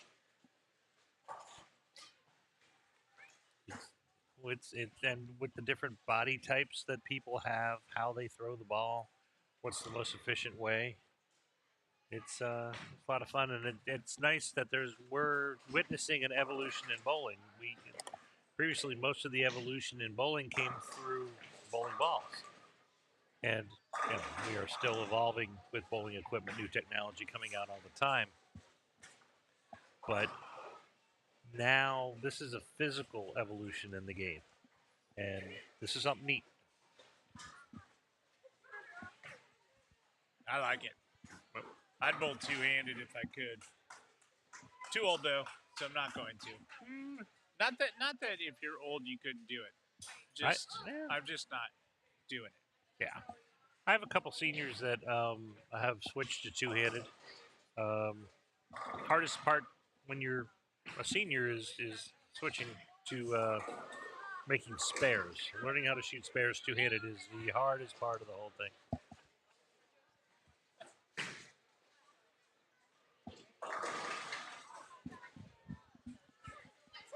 So everyone's having so much fun. All these kids. I love it. Yep. Hey, shout out to our friends at Little River, Tony Todd and his entire staff at Little River. Yes. I had the pleasure of being there on Friday and Saturday, and I love going to see them. I love seeing Mike Alpert in the pro shop, and they do a great job. They have a very successful center in Little River, and if you're ever in that area, go check them out. Of course, here we're in Charlotte, and that's North Carolina. So Little River is South Carolina. Charlotte is North Carolina. These are the McCalls. The family does a great job. Tommy and Jeff, and man, everyone here. And the food is fantastic. So if you're ever cruising through Charlotte or the Ocean Isle area, swing by and make room for a meal. I would recommend lunch and or supper. Yep. I call it supper because I'm 100. So that's why I call it supper. You guys all call it dinner. Because you're not 100. When's supper, Pa? Supper's coming. Come on in. Let's see. It's 4 p.m. But I agree with. If you're coming down the highway and you're looking for some place to eat, the kitchen here is amazing. The menu is expensive. They have all different kinds of food, and starting with great appetizers, peel and eat shrimp, all the way up through full full entree, so their kitchen here is no joke.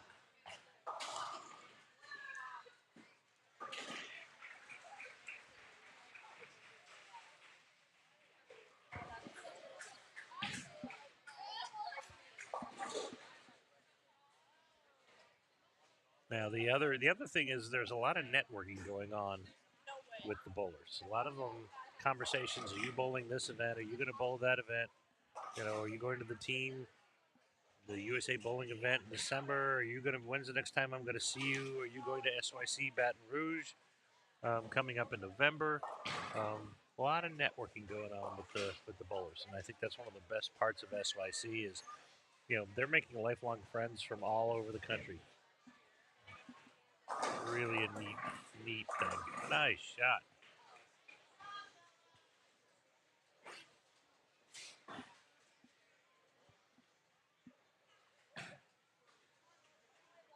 DC, wham. Holy cow, nicely done. Looks like you rolled it, Mike. In my dreams, Gary. My dreams. Curving it like that. Yeah. It's not the 1980s anymore. What's up, Aiden Watts? I'm going to mute myself so I can head talk to you. Excellent. There you go. Respecto. A little on the outside.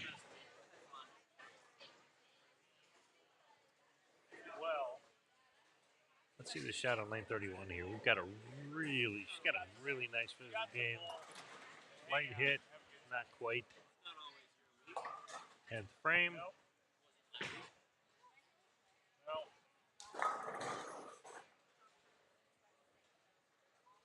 Aiden said he's toast. He's ready to go home. He said he's going to Yes. put a fork in him. He's a baked potato. Yes, and you'll be back on the lanes tomorrow night in our Junior Gold Monday program. And how far is that? 8-9 hour drive? Yeah, it's about an 8-hour drive, yeah. Up to, do you pass Washington, D.C. on the way, or is Yeah. that north of you? Where is it? Oh, I'm between Washington D.C. and Baltimore, so we pretty much go once we get over to 95, we go straight up 95, and So what comes first? D.C.? mm-hmm. So you'll go to D.C. through D.C. to get to where you live. Yes, Okay. Yeah. And Well, where you coach Fort Meade, right? yep. Fort Meade Okay. is basically right between Baltimore and Washington. All right. Fort Meade's where all these young superstars are coming from, like Jake Boxty, who's unbelievably good. Yeah. I watched him bowl a little bit. I'm like, hey, wait a minute. Really solid game. Chance McLean, Nicholas Trentler, all three are on Junior Team USA, all coming out of our center. But some of that is when you bowl together, you raise each other's games up. One of the things I try to talk to the bowlers about is to have a practice buddy, but it's also good to have that competition because it makes you better. Yeah. Strive to get a little better. Yep. The other thing I tell them too is it's okay to have a bit of a rivalry amongst your peers because that also drives you to stay focused and make shots, and when you're bowling in tournaments. But don't take it too far because once again we're a small community, and your bitter rival this year could be your teammate next year. True that.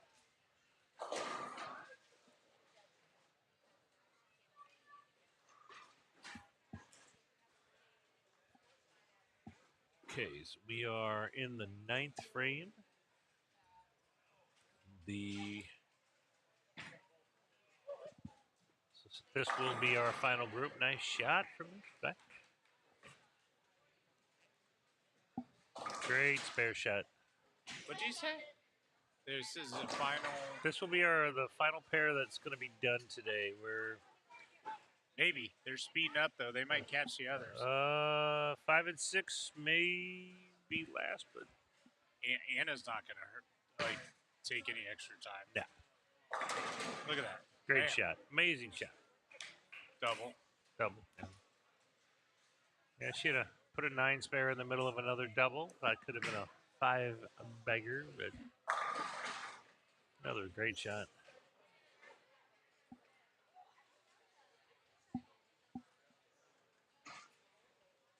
I think 5 and 6 may have one more shot to go, and then we will close the tournament right here.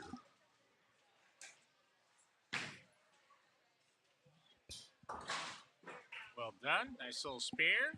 Clean game going. This is Del Ballard. You'd be so happy right now. Yep. This young lady's got a clean game going through 9.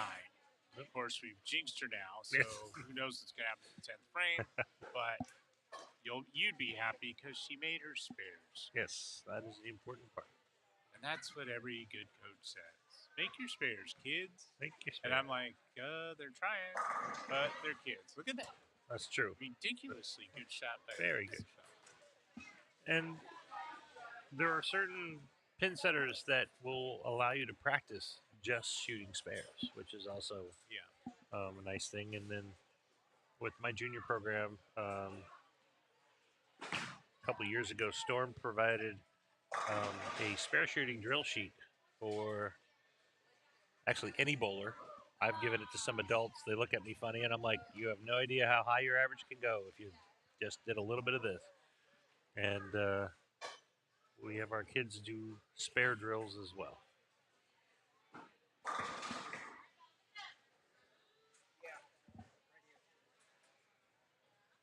Well, for the first time, I've been hanging out around this live stream booth, and I'm not saying it's the first time. I'm just saying since I've been here. Looks like Zoe has claimed Kyle Troop's 6-pack of chicken tenders. Because that was for, she's got a little 6-bagger going into the 10th frame. Yes, sir. So reach out to Kyle Troop, Zoe. She'll ship you out some chicken tenders. His commitment to youth bowling. Keeping the youth bowlers fed.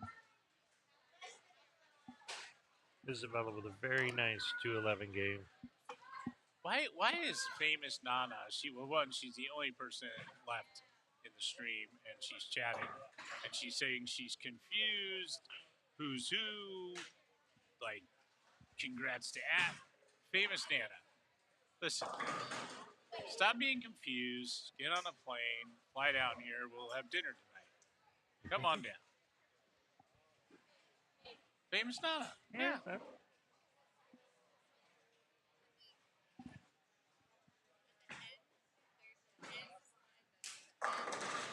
Nice shot. Double into the 10th to close out the tournament. Clean game. Total clean game.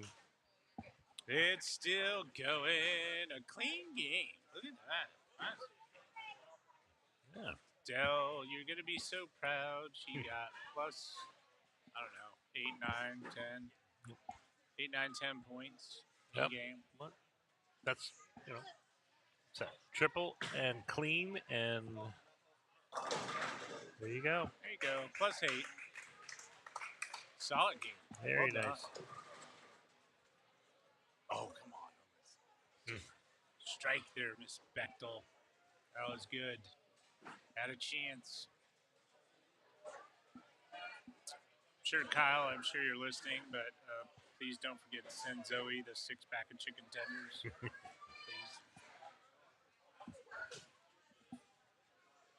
Nope, Zoe's gonna.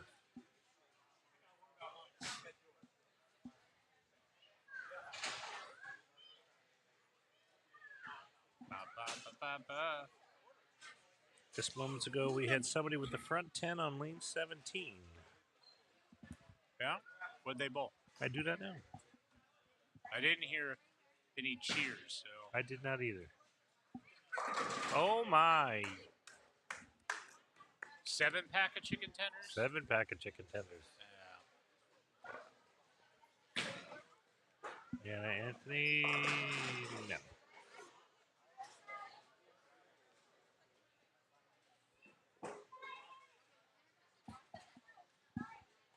Just a reminder, these kids have bowled 15 games plus a practice session this weekend. Soft. They're easy. Lanes are easy. No problem. Mm-hmm. Easy breezy. All right, working on a little 7-bagger. Got a chance for 250 here for Zoe.